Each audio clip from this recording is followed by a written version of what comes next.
Praise the lord. Praise the lord. Hallelujah. Hallelujah. Hallelujah. Hallelujah. అందరూ సంతోషంగా ఉన్నారా? దేవుని సన్నిధిలో ఒక దినం గడపటం అందరికీ ఆ ధన్యత లేదు. ప్రభు ఏమంటున్నారంటే, నా సన్నిధిలో నిలబడే భాగ్యం మీకు ఇస్తాను అన్నాడు. భాగ్యం అంటే డబ్బు అనుకుంటాం కదా, భాగ్యం అంటే ధన్యత.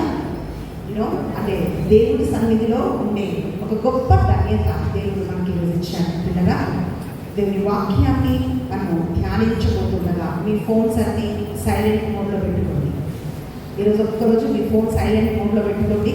మీరేమైనా అర్జెంట్ కాల్స్ ఎక్స్పెక్ట్ చేస్తే సైలెంట్లో పెట్టుకొని మీ ముందు పెట్టుకోండి.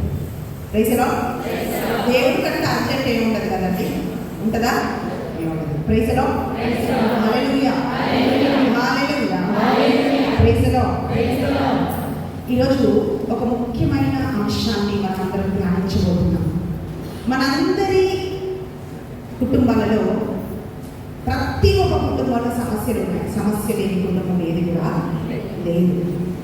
పిల్లగా ఒకరోజు ఒక సహోదరి వచ్చి నన్ను అడుగుతుంది, ఎందుకక్క దేవుడు ఇలా చేశాడు, ఎందుకు నా కుటుంబం ఇట్లా విచ్ఛిన్నమైపోయింది, నా భర్త ఒక దగ్గర, నా బిడ్డల ఒక దగ్గర, ఎందుకక్క ఇట్లా అయిపోయింది అని చెప్పి ఆమె అడుగుతా ఉంది. ఆమెనే కాదు, చాలా మంది మన కష్టాలు వచ్చినప్పుడు ఎందుకు దేవుడు ఇలా చేశాడు అని మనం అంటామా అండి? అంటాం. ఎందుకక్క దేవుడు ఇలా చేశాడు అని అంటాం. పిల్లగా ఈరోజు ఒక్కటి గమనించాల్సిన విషయం ఏంటో తెలుసా? ఈరోజు మనం ధ్యానిస్తున్న ఒక అంశము కుటుంబ జీవితము, కుటుంబం గురించి మనం ధ్యానించబోతున్నాం. ఎందుకు ఇది మనం తెలుసుకోవాలి అని అంటే, ఇది మనము తెలుసుకోలేకపోతే మనం మన కుటుంబాలను మనము కాపాడుకోలేము. ఈ కుటుంబ వ్యవస్థని దేవుడు ఏదేను తోటలో స్థాపించాడు. ఈ ఆలోచన ఒక మనిషి ఆలోచన కాదండి. కుటుంబ వ్యవస్థని స్థాపించింది దేవుడే. అయితే చాలాసార్లు మనకి అర్థం కానప్పుడు మనం ఏమనుకుంటామంటే, దేవుడే ఇలా చేశాడు అని దేవుడిని మనం దూషిస్తూ ఉంటాం.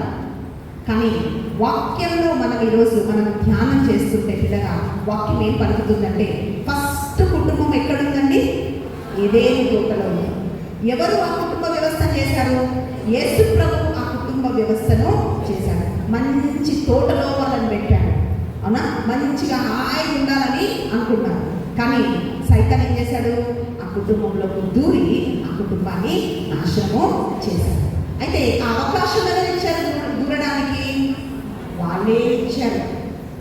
అది భర్త కావచ్చు, భార్య కావచ్చు, ఎవరో ఒకరు మనం అవకాశం ఇచ్చినప్పుడే సైతాను మన కుటుంబాల్లోకి చొరబడుతుంటాడు. వాక్యం ఏం పలుకుతుందంటే, ప్రభువు కుటుంబాన్ని కట్టని ఎడల దాన్ని కట్టువారి ప్రయాసము వ్యర్థమే. ప్రభువు ఒక పట్టణాన్ని కావలి హాయని ఎడల ఆ పట్టణాన్ని కావలి హాయువారు మేలుకొని ఉండుట వ్యర్థమే అని కీర్తన 127లో వాక్యము తెలియజేస్తుంది. అంటే పిల్లగా అక్కడ వాక్యం ఏం చెబుతుందంటే, ప్రతి కుటుంబాన్ని దేవుడు కడతాడు. మన దేవుడు కట్టే దేవుడు కానీ మన దేవుడు కూల్చే దేవుడు కాదమ్మా. అందుకనే వాక్యం ఏం పలుకుతుందంటే, యెషయా గ్రంథంలో మనం చూస్తే పాడైపోయిన స్థలాలని కట్టువారు అని మీకు పేరు పెట్టబడును అంటున్నాడు దేవుడు. ఏమంటున్నాడండి? అమ్మా, మీరు కొంపలు కూర్చేవాళ్ళు కాదు. కొంతమంది కూలుస్తారుగా కొంపలు. ఈరోజు చాలా మంది కూర్చేస్తున్నారు కొంపలు. మీరు కొంపలు కూర్చేవాళ్ళు అని దేవుడు మనకి పిలవలేదు. ఆయన ఏమంటున్నాడంటే, పాడైపోయిన స్థలాలని మీరు కట్టువారు అని మీకు పేరు పెట్టబడును అని యెషయా గ్రంథంలో దేవుడి వాక్యము తెలియజేస్తా ఉంది. అంటే ప్రతి ఒక్క బిడ్డని దేవుడు ఎందుకు పిలుస్తున్నాడండి? కట్టడానికి పిలుస్తున్నాడు. పాడైపోయిన దాన్ని కట్టడానికి దేవుడు పిలుస్తూ ఉన్నాడు. Hallelujah. Hallelujah. Hallelujah. Praise the Lord. మొట్టమొదటిగా మనం ఏం గుర్తించాలి అనంటే, దేవుడే మన కుటుంబాన్ని కడతాడు, దేవుడే మన కుటుంబాన్ని కాపాడగలడు అని ఒక వాస్తవాన్ని, సత్యాన్ని మనం తెలుసుకోవాలి. వాక్యం ఏమంటుందంటే, సత్యం మిమ్మల్ని స్వతంత్రుల్ని చేస్తుంది. ఆ సత్యం ఏంటి అంటే దేవుని వాక్యం అని బైబిల్ పలుకుతాం. యోహాను సువార్త 17:17లో మనం చూస్తే సత్యం ఏమిటి అంటే సత్యం అనగా వారిని ప్రతిష్ఠించుము. సత్యం సత్యం మన చదవండి అక్క. సత్యమునందు ఆ. వారిని ప్రతిష్ఠించుము. మైక్ ఇవ్వండి చదవడానికి. సత్యమునందు వారిని ప్రతిష్ఠించుము. సత్యమునందు వారిని ప్రతిష్ఠించుము. నీ వాక్కు ఆ, సత్యమునందు ఆ. వారిని ప్రతిష్ఠించుము. సత్యమునందు వారిని ప్రతిష్ఠించుము. నీ వాక్కు సత్యము. నీ వాక్కు సత్యం. సత్యము. Praise the lord. Praise the lord. మన దేవుడు అబద్ధం ఆడజాలని దేవుడు అండి. అబద్ధం ఆడజాలని అంటే నేను చేయలేను అంటాం కదండి. ఇది నా వల్ల కాదు అంటాం. అంటే ఇది నా వల్ల కాదు, చేయలేడు అంటే అర్థం ఏంటో తెలుసా అండి? ఇంకా వాళ్ళ వల్ల ఇది కాదు. బైబిల్ ఏం చెప్తుందంటే దేవుడు కొరకు ఆయన అబద్ధం ఆడజాలని దేవుడు అంట. దేవుడు అబద్ధాలు ఆడడు, సైతాను అబద్ధాలు ఆడతాడు. అందుకే మనం ఏమంటామంటే దేవుడు ఎందుకు ఇలా చేశాడు అని మనం అడగకూడదు. పిల్లల వాక్యం ఏమంటుందంటే హెబ్రీయులకు రాసిన లేఖ 3వ అధ్యాయము 4వ వచనం ఎట్లా తెలియజేస్తుంది. హెబ్రీయులకు రాసిన లేఖ 3వ అధ్యాయము 4వ వచనం. ఎవరు పోటీ పడకండి, పోటీ కాదుంది.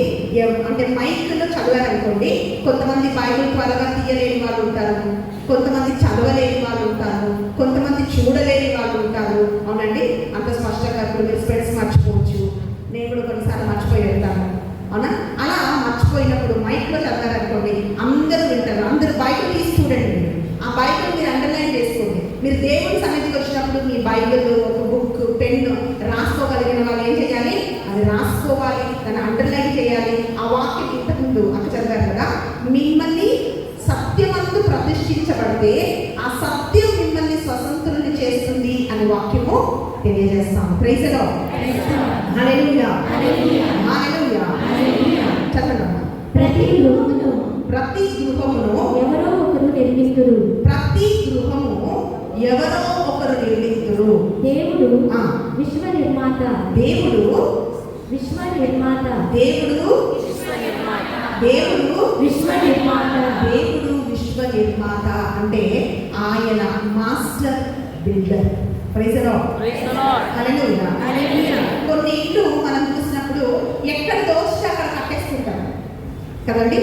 ఇక్కడ బాత్రూమ్ కట్టాలంటే బాత్రూమ్ కట్టేస్తారు, కిటికీ పెట్టాలంటే కిటికీ పెట్టేస్తారు, ఎక్కడ ఏం కావాలంటే అది పెట్టేసినాక అరే ఇది ఇక్కడ కాకుండా ఇది ఇక్కడ పెట్టుంటే బాగుందని తర్వాత మనకు అనిపిస్తుంది కదా. అందుకనే ఈ రోజుల్లో మాకు ఒక పార్టీ ఉండేదండి, దానికి ఇంజనీర్ మా ఆయనని ఎక్కడ కావాలంటే అక్కడ కట్టించారు.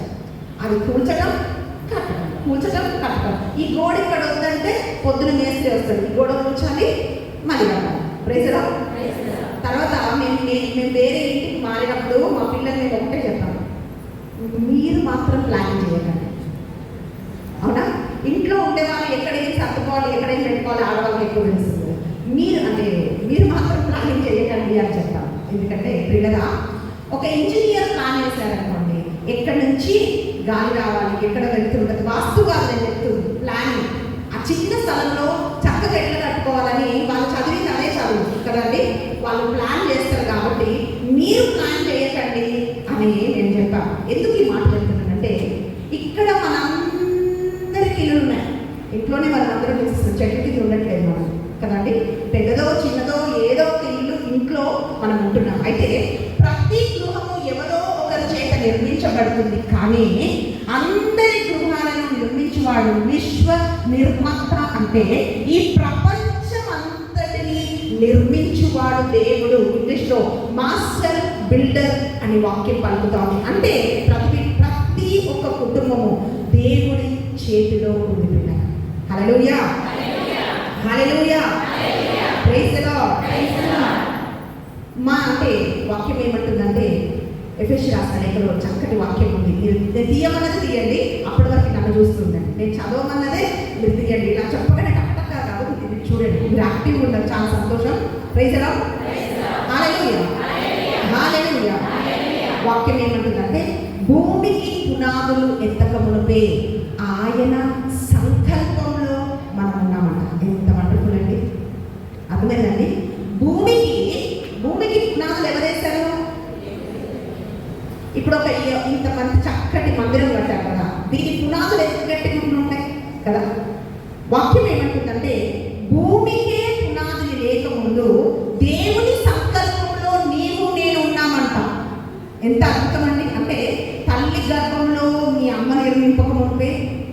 మీ నాన్న, తాతయ్య, తాతలు, తండ్రులు, పితరులు ఎవ్వరు కూడా నిర్మాణం చెందక ఉంటే, వాళ్ళు పుట్టక ఉంటే దేవుని ఆలోచనలో, దేవుని సంకల్పంలో మనం ఉన్నామంట. కొన్నిసార్లు మనం ఏంటో సార్, ఈ వెధవ బ్రతుకు ఎందుకు బ్రతుకుతున్నాం, ఈ పాడు బ్రతుకు అని మనని మనం పెట్టుకుంటాం. అవునండి పిల్లల, వాక్యం ఏం పలుకుతుందంటే మనది పాడు బ్రతుకు కాదు.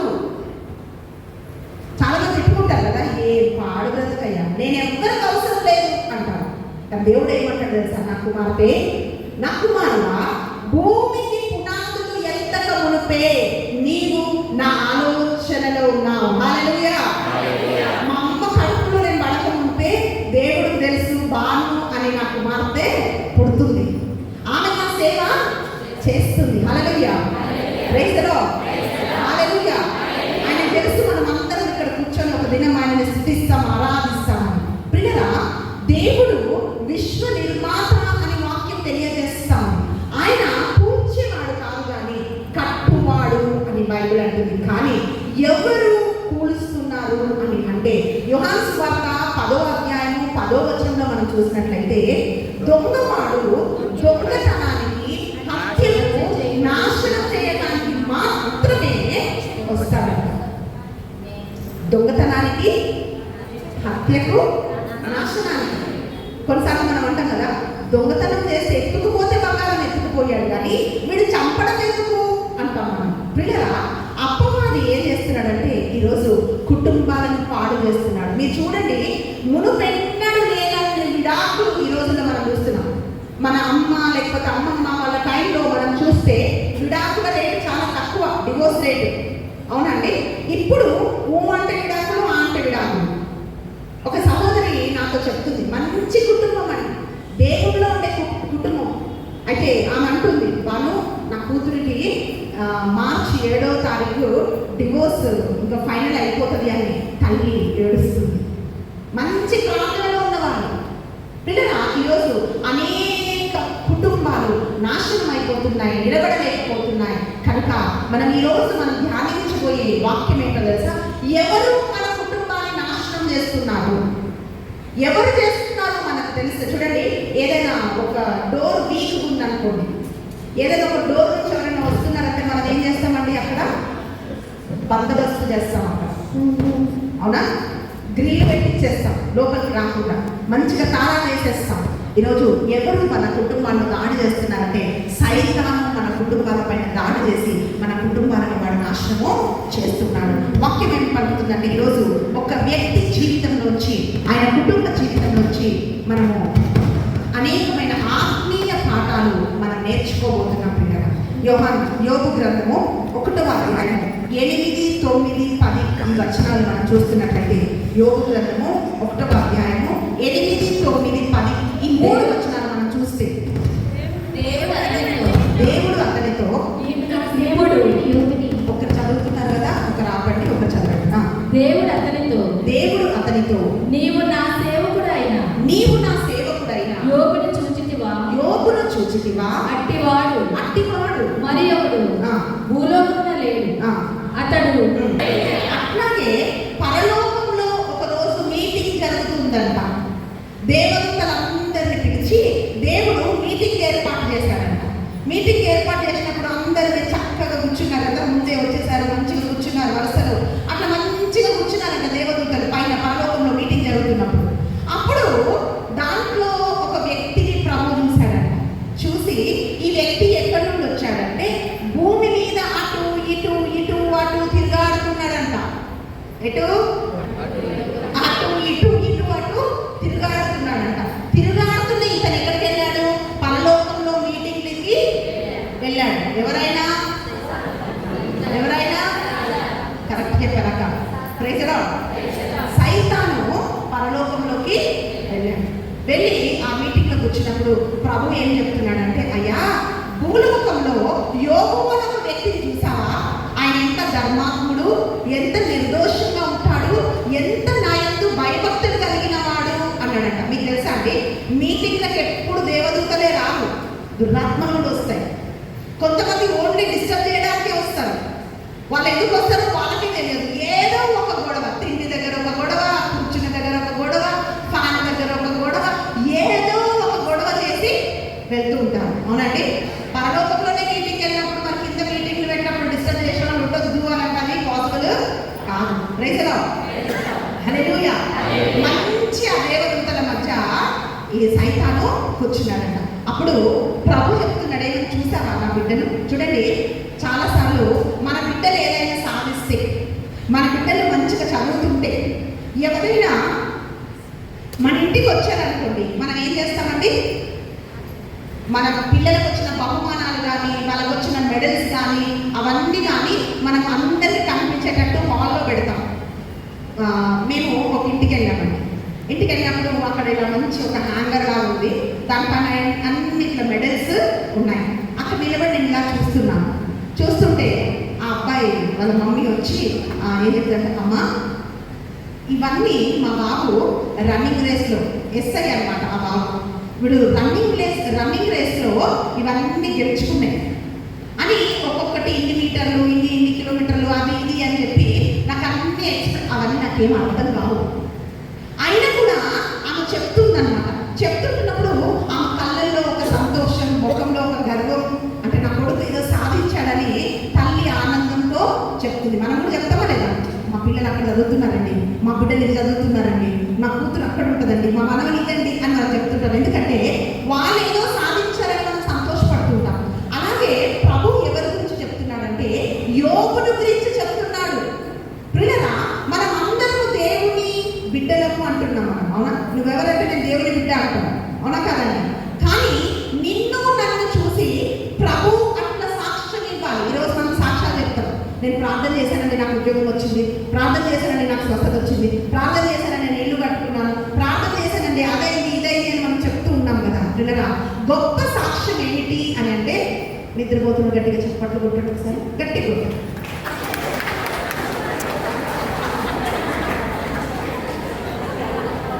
వెళ్తున్నారా? అప్పుడే కొంతమంది మంచిగా ముంచుకొచ్చేస్తుంది నిద్ర. అంటే లేట్ అవుతుందని మంచిగా బ్రేక్ఫాస్ట్ తిని వచ్చి ఉంటారు, ఫుల్ భర్పూర్ కదా, కడుపు నిండా తిని వచ్చారా? పాపం మీరు మాత్రం ఉపవాసం, మీరు ఓకే, మీరు మంచిగా. ప్రైజ్ లో పక్క వాళ్ళకి ఒకసారి సెకండ్ ఇవ్వండి, ప్రైజ్ లో చెప్పండి. వాళ్ళని చూడండి, నిద్రపోతున్నారు మీరు. ప్రైజ్ లో ఏం చెప్పాలి? ప్రభు నీ కొరకు నా కొరకు ఆయన సాక్ష్యం చెప్తాడు. మోషే చూసి దేవుడు ఏమంటున్నాడు తెలుసా? నా ఇల్లంతటిలో మోషే నమ్మకమైన వాడు. దానియేలు చూసి దేవుడు ఏమంటాడు తెలుసా? ఈయన నా ప్రియుడు, బహుప్రియుడు అంట, మామూలు ప్రియుడు కాదు, బహుప్రియుడు. అంటే నేను చాలా ప్రేమించేవాడు దానియేలు. యోగును చూసి ఏమంటాడు తెలుసా? యోగు యథార్థవంతుడు, కుళ్ళు కుతంత్రాలు ఇవేమి లేవు, యథార్థవంతుడు అని చెప్తున్నాడు. దావీదుని చూసినప్పుడు ఏమంటుందంటే, దావీదు నా హృదయానుసారుడు, నా హృదయంలో ఏముందో కరెక్ట్గా ఎగ్జాక్ట్గా దావీదుకు తెలుస్తుంది అని చెప్పి భక్తుల కొరకు దేవుడు సాక్ష్యం ఇస్తున్నాడు. పిల్లలు, ఈరోజు నీ కొరకు నా కొరకు దేవుడు ఏం సాక్ష్యం ఇస్తాడు? సాక్ష్యం ఇవ్వాలంటే వచ్చి మంచిగా నిద్రపోతుంది. ప్రైజ్ లో హల్లెలూయా.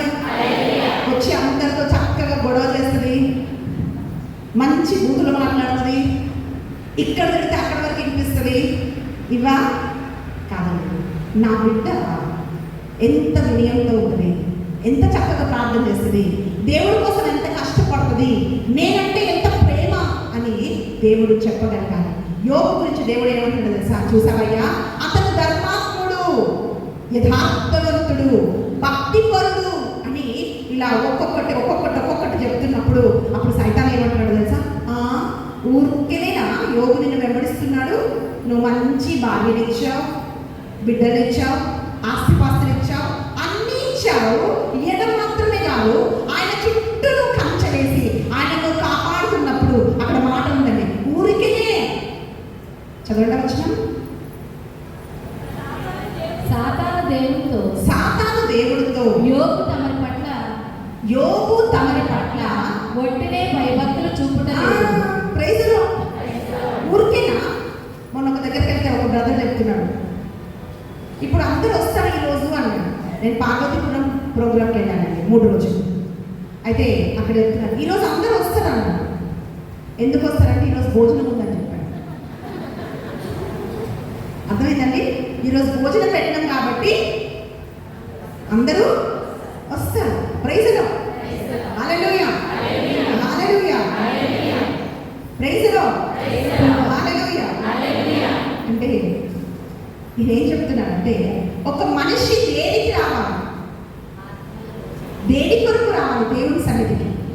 Praise Lord. హల్లెలూయా.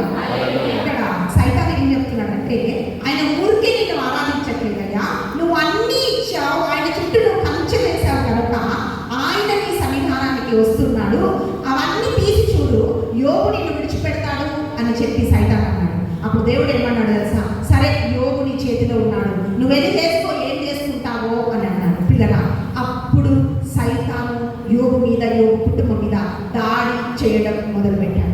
ఈరోజు పిల్లరా, చాలాసార్లు మన క్వశ్చన్ ఏమొస్తుందంటే నేను ఇంత ప్రార్థిస్తున్నాను కదా, ఇంత దేవుడి మార్గంలో నడుస్తున్నాను కదా, నేను ఇంత దేవుడి కోసం చేస్తున్నాను కదా, అయినా ఎందుకు నా జీవితంలో ఈ కష్టాలు ఉన్నాయి?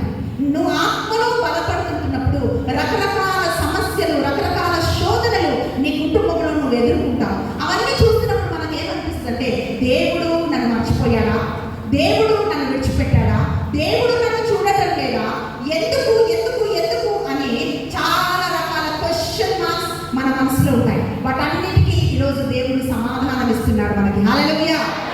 హల్లెలూయా. ఎప్పుడైతే దేవుడు సైతానికి పర్మిషన్ ఇచ్చాడో, ఆ అనుమతి తీసుకొని సైతాన్ ఎక్కడికి వచ్చాడండి? యోబు దగ్గరికి వచ్చాడు. దేవుడు యోబు ఇంటి చుట్టూ ఉన్న ఆ కంచెను తొలగించి వేశాడు. యోబు ఏం చేస్తాడంటే ప్రతిదినము ప్రార్థన చేసే వ్యక్తి యోబు.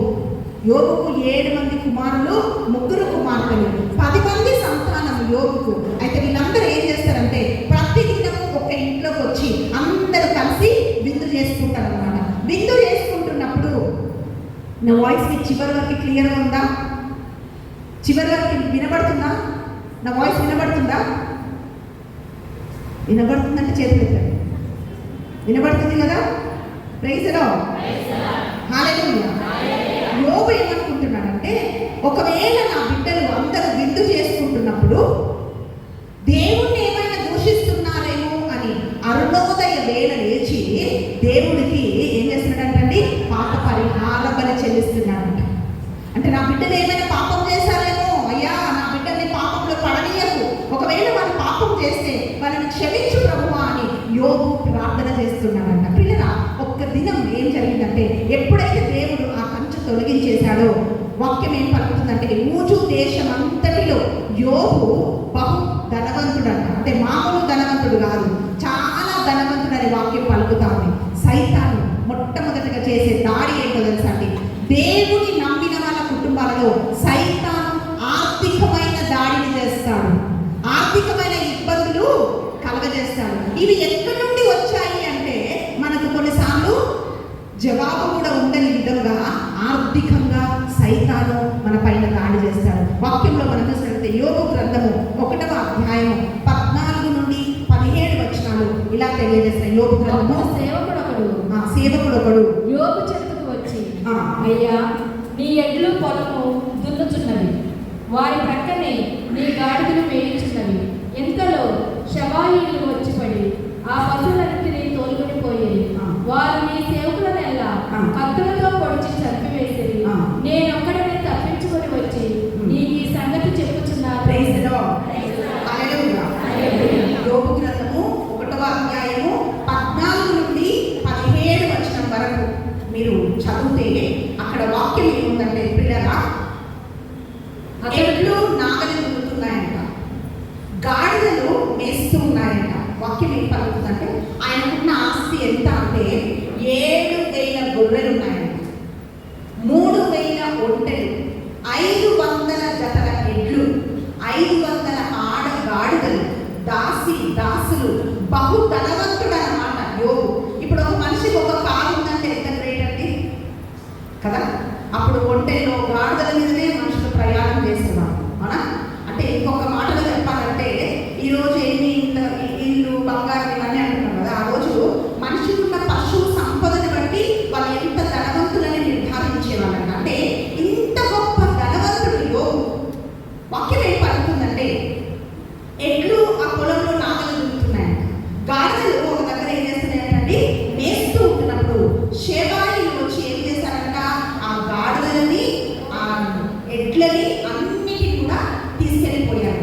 అడ్డొచ్చిన వారిని చంపేస్తే ఒక్క సేవకుడు మిగిలి పరిగెత్తుకొని వచ్చి యోగుతో ఏం చెప్తున్నాడంటే, అయ్యా నేను ఒక్కడే మిగిలి ఉన్నాను, అన్నిటినీ శవాయిలు వచ్చి తీసుకొని వెళ్ళిపోయారు అని చెప్తున్నాడు.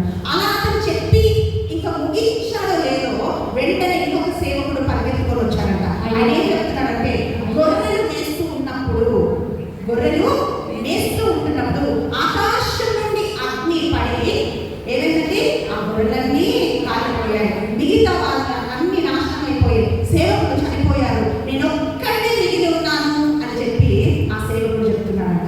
అది చెప్పి ముగించాడు లేదో ఇంకా అతను వచ్చి చెప్తున్నాడయ్యా. ఆయన అంటున్నాడయ్యా, ఒంటెలు వేస్తున్నప్పుడు కల్దీయులు 3 భాగాలుగా అంటే 3 దిక్కుల నుండి వచ్చి ఆ ఒంటెలన్నిటినీ తీసుకొని వెళ్ళిపోయారు, సేవకులను చంపేశారు, నేను ఒక్కడే మిగిలి ఉన్నానయ్యా అన్నాడు.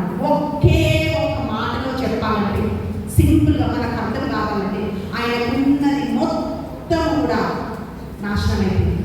ఆయనకున్నది మొత్తం కూడా శత్రువులు తీసుకొని వెళ్ళిపోయారు, పని వాళ్ళు చనిపోయారు, ఏది యోగు దగ్గర లేదు. Praise the lord, hallelujah, hallelujah, praise the lord, praise the lord, hallelujah. నా వాక్యం మీకు అర్థమవుతుందా? నిద్ర వస్తుందా కదా పిల్లలా? సైతాను చేసే మొట్టమొదటి దాడి ఏంటి అని మనం చూస్తే, ఆర్థికమైన దాడిని సైతాను మన పైన చేస్తూ ఉంటాడు. దేవుల్లో వెలుగుతూ ఉంటున్నప్పుడు నిన్ను ఏం చెప్పండి ఎదగనివ్వకుండా సైతాను దాడి నీ పైన చేస్తూ ఉంటాడు. నేను కూడా అనురాలుగా దేవుళ్ళకి వచ్చి మెల్లమెల్లగా దేవుళ్ళు ఎదుగుతూ ఉంటున్నప్పుడు పిల్లరా భయంకరమైన ఆర్థిక ఇబ్బందులు నా జీవితంలో నేను ఎదుర్కొన్నాను. ఈరోజు మీ ముందు నిలబడితే ఓహో అని మీరు అనుకోవచ్చు, కానీ ఇబ్బందుల కొలిమేలో నేను కాల్చబడ్డాను. భయంకరమైన ఇబ్బందులు నా జీవితంలో నేను చూశాను. మాకు ఒక చిట్ ఫండ్ ఉండేది. ఆ చిట్ ఫండ్ వరుణ్ చిట్స్ అని ఒక చిట్ ఫండ్ పెట్టాము. ప్రతి నెల 10 లక్షలు టర్నోవర్ చేసేదాన్ని. అది రిజిస్టర్డ్ చిట్ ఫండ్, అది నేనే నడిపించేదాన్ని. మెల్లిగా అంటే కొద్ది మందితో మేము స్టార్ట్ చేశాము. 600 మంది దాంట్లో జాయిన్ అయ్యారు. ప్రతి నెల మంచిగా ఏమైనా చిట్ ఫండ్ మంచిగా నడుస్తుంది, లాభం వస్తుంది, మంచిగా అవుతుంది. ఒక మంచి ఆఫీస్ తీసుకున్నాము, ఒక సెంటర్లో మంచిగా ఆఫీస్ పెట్టాము, ఒక మంచి అంటే ఫాదర్ని తీసుకెళ్ళాము, ఆ చిట్ ఫండ్ ప్లస్ చేయించాము. మంచి దేవుడు మమ్మల్ని ప్లస్ చేస్తూ ఉన్నాడు. మీకు తెలుసా అండి? ప్రైజ్ ది లార్డ్, హల్లెలూయా, హల్లెలూయా. ఈరోజు నేను మాట ఏం చెప్తున్నానంటే, చాలాసార్లు మన జీవితంలో మనం ఏం చేస్తామంటే దేవుడిచ్చిన ఆశీర్వాదాన్ని పట్టుకొని దేవుణ్ణి మనం వదిలిపెట్టి వెళ్ళిపోతున్నాం. ఉద్యోగం కావాలి అంటాం. ఉద్యోగం వచ్చినాక దేవుడికి సమయం ఇవ్వడానికి సమయం ఉండదు మనకు. వివాహం కావాలి అంటారు, వివాహం అయినాక దేవుడికి సమయం ఉండదు. బిడ్డలు కావాలి అంటారు, బిడ్డలు పుట్టినాక టైం ఎక్కడుంది, పిల్లలు చూసుకోవడానికి టైమే లేదంటారు.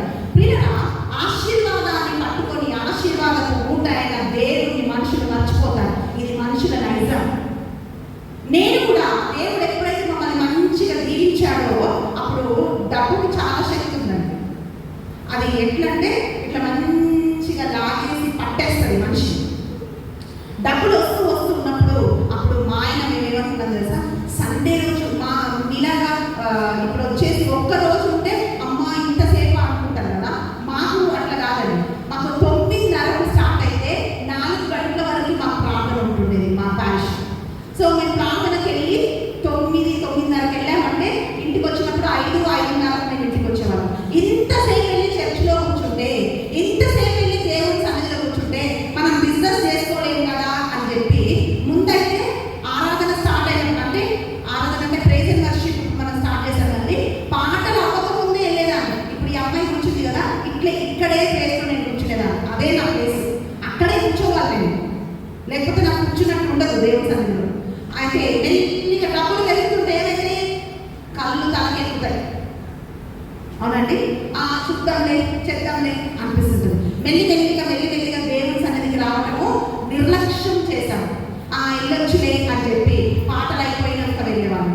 తర్వాత మెల్లిమెల్లిగా రీడింగ్స్ చదివేటప్పుడు, పట్టణాలు చదివేటప్పుడు వెళ్ళేవాళ్ళు. తర్వాత మెల్లిగా దివ్యబలిగా సగమైనప్పుడు, ఇంకా సగం అయిపోయి సత్ప్రసాదం ఇస్తున్నాం అప్పుడు వెళ్ళి గబుక్కుమని సత్ప్రసాదం తీసుకొని మోకరించాలి, నేను ప్రార్థన చేసుకొని చెరువు బాబు వెళ్ళిపోయేవాళ్ళు.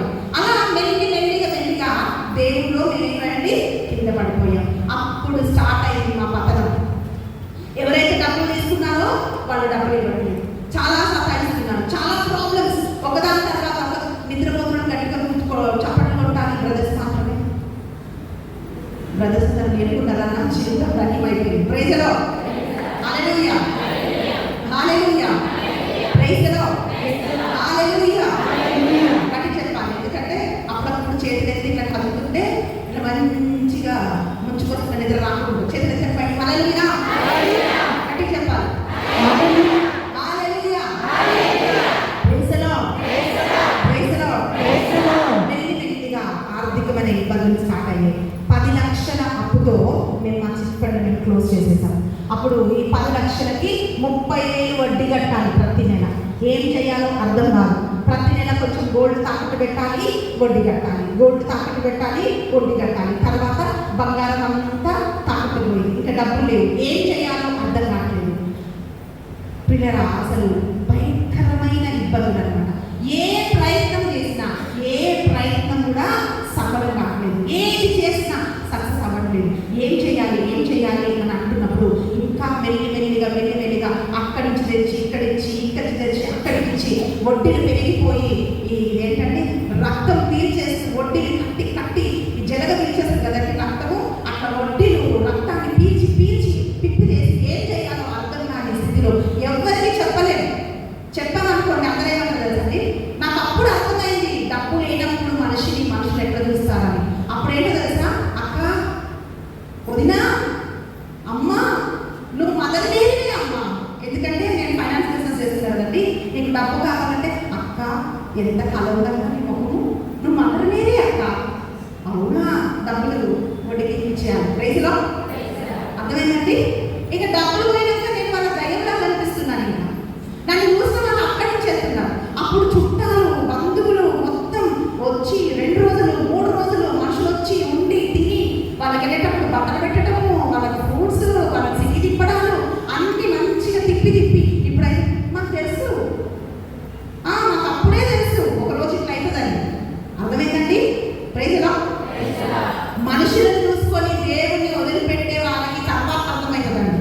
ఏ మనిషి మీ జీవితంలో ఏమీ చేయలేడు. ప్రైజ్ ది లార్డ్, హల్లెలూయా. తెలుసా, చుట్టాలు వచ్చారంటే చర్చ్ దుమ్మా మంచిగా వాళ్ళకి వండి పెట్టి తినిపించి వాళ్ళు ఏమనాలి, ఓ ఎంత మర్యాద చేశారు బాను వాళ్ళ ఇంటికి వెళ్తే అని అందరూ పొగిడితే మంచి పేరు వస్తే ఎంత సంతోషం కదా. ఇప్పుడు ఎవరైనా వస్తారంటే మీకు తెలుసా, మేము చర్చికి వెళ్తున్నాము, వస్తారంటే మీరు కూడా చర్చికి రండి, వచ్చినాక వంట చేసుకుందాం, తిందాం. Praise the lord. మేము రాము మీ ఇంటికి. Praise the lord, hallelujah, hallelujah. బంధువుల ఇంటికి రావద్దని నేను చెప్పడం అంటలేదండి. నేను ఏం చెప్తున్నానంటే మనుషుల్ని చూసుకొని దేవుణ్ణి విడిచిపెడితే, డబ్బుని చూసుకొని దేవుణ్ణి విడిచిపెడితే ఒక రోజు మన విలువ ఏంటో మనకు అర్థమవుతుంది. Praise the lord. డబ్బులు ఉన్నప్పుడు అందరూ నీకుంటారు, డబ్బులు నీ చేయడానికి పోయినాయి అనుకో ఎవ్వరు నీతో నిలబడదు. అప్పుడు మనుషులు వెనకాల ఎలా మాట్లాడుతున్నారంటే మాకు తెలుసు, అప్పుడే వాళ్ళు కార్లలో తిరిగినప్పుడే మాకు తెలుసు, వాళ్ళు బంగారం వేసుకొని తిరుగుతున్నప్పుడే మాకు తెలుసు, వాళ్ళు కట్టుకుంటున్న చీరలు, కార్లు, ఇల్లు, ఏం మెయింటెనెన్స్ అప్పుడే మాకు తెలుసు. ఒక రోజు పడితే వాళ్ళకి అర్థమవుతుందని. ప్రైజ్ ది లార్డ్, అర్థమైందండి. అవన్నీ వింటున్నప్పుడు వీళ్ళకి కదా ఇంత ఖర్చు పెట్టాము, అన్ని పనులు వదిలేసుకొని వీళ్ళ కోసం కదా మేము పరిగెత్తాము అని చాలా భయంకరమైన బాధ. కొద్ది రోజులు అయినాక ఇంకా మేము ఫోన్ చేస్తే ఫోన్ ఎత్తడం మానేస్తారు మనుషులు. ఎందుకంటే ఫోన్ చేస్తే డబ్బులు అడుగుతారేమో, డబ్బులు ఇస్తే మళ్ళీ మాకు రాదేమో అని మనుషులు మాతో మాట్లాడడము వదిలేస్తారు. ఏం చేయాలో అర్థం కాదు, ఎవరికి చెప్పుకోలేము. ఎవరైనా వచ్చి అమ్మ మీరు ఎప్పుడు ఇస్తారమ్మా డబ్బులు అంటే నేను ఇస్తామన్నా కొద్ది రోజులు ఎప్పుడు ఇస్తారమ్మా అని అలా మాట్లాడితే ఒక మాట పడిన వాళ్ళం కాదు. ఇలా మాట్లాడుతుంటే ఆ మాటలు తీసుకోలేము. ఇస్తామంటే నిజం చెప్తే నమ్మరు, అబద్ధం చెప్తే అయ్యో అబద్ధం చెప్పాల్సి వస్తుంది, దేవుడు నమ్ముకున్నాం కదా అని ఇంకొక బాధ. వీటన్నిటి మధ్యలో ఎవరు వచ్చి వెళ్ళగొట్టినా కాళ్ళు గడగడానికి ఎవరు వచ్చారో, ఎవరు అప్పులో వచ్చారో, ఏమంటారో, ఏం తింటారో, ఏం పనులు ఇస్తారో అని చెప్పి చస్తూ బతుకుతున్న ఆ రోజులు ఏం చేయాలో అర్థం కాక ఒక దినం నేను అప్పట్లని సర్దుకొని నేను ధ్యానపడడానికి వెళ్ళిపోయాను. రెట్రీట్కి వెళ్ళాను, దేవుని సన్నిధిలోకి వెళ్ళాను. దేవుని వాక్యం ఇచ్చినప్పుడు నేను అడిగాను, ప్రభువా విశ్రాంతి దినాన్ని పాటించకుండా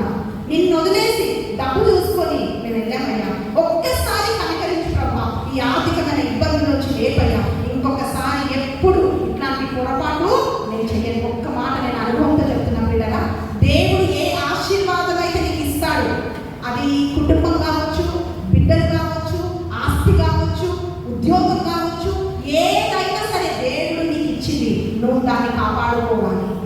అది దేవుడు ఇచ్చాడని దేవుడికి కృతజ్ఞత చెల్లించాలి. అది పోయినప్పుడు చాలా పశ్చాత్తాపడతాం. అప్పుడు కొన్నింటికి లాభం లేకుండా పోతుంది. దేవుడి సన్నిధిలో వడకంలో నేను ప్రార్థిస్తున్నాను, ప్రభా మాకు ఏ మార్గం లేదు, అమ్మ నాన్న అంత ఆర్థికంగా సహాయము చేయలేదయ్యా, ఇటువైపు అత్తమామ ఇద్దరు రోడ్ యాక్సిడెంట్లో చనిపోయారు, మాకు ఎవరు లేరు, ఏమి లేదు, మేము ఇల్లు అమ్మి ఈ అప్పులన్నీ కట్టాలి. ఒకవేళ ఇల్లు అమ్ముతుంటే అమ్మ నాన్న చనిపోగానే పెద్ద కొడుకు మా ఆయన అయితే వీడు తల్లిదండ్రుల పేరు ఉంచేశాడు అని మనుషులందరూ అంటారయ్యా, నువ్వు ఏదో ఒకటి చేయి ప్రభు అని దేవుడి సన్నిధానంలో ప్రార్థిస్తున్నాను. అది డిసెంబర్ నెల నేను కానబడటానికి వెళ్ళాను. అందరూ పండుగకి మంచిగా క్రిస్మస్కి పండుగలన్నీ మనకు ఆగమనంగా క్రిస్మస్ అంటే ఫుల్ ఫెస్టివల్ సీజన్లో ఉంటారు. కానీ నా బిడ్డలకి బట్ట కొనలేక భయంకరమైన అప్పుల్లో ఏం చేయాలో అర్థం కాక ధ్యానపడటానికి వెళ్ళి నేను ప్రభు సన్నిధిలో నేను ప్రార్థన చేస్తున్నాను. ధ్యానపడటం అయిపోయింది, నేను ఇంటికి వెళ్ళే టైం అయింది. ఇప్పుడు నాతో కనకసిస్తూ వచ్చాను కదా, అక్కడ కొంతమంది యవనస్తులు ఆ ధ్యానపడటంలో ఉన్నారు.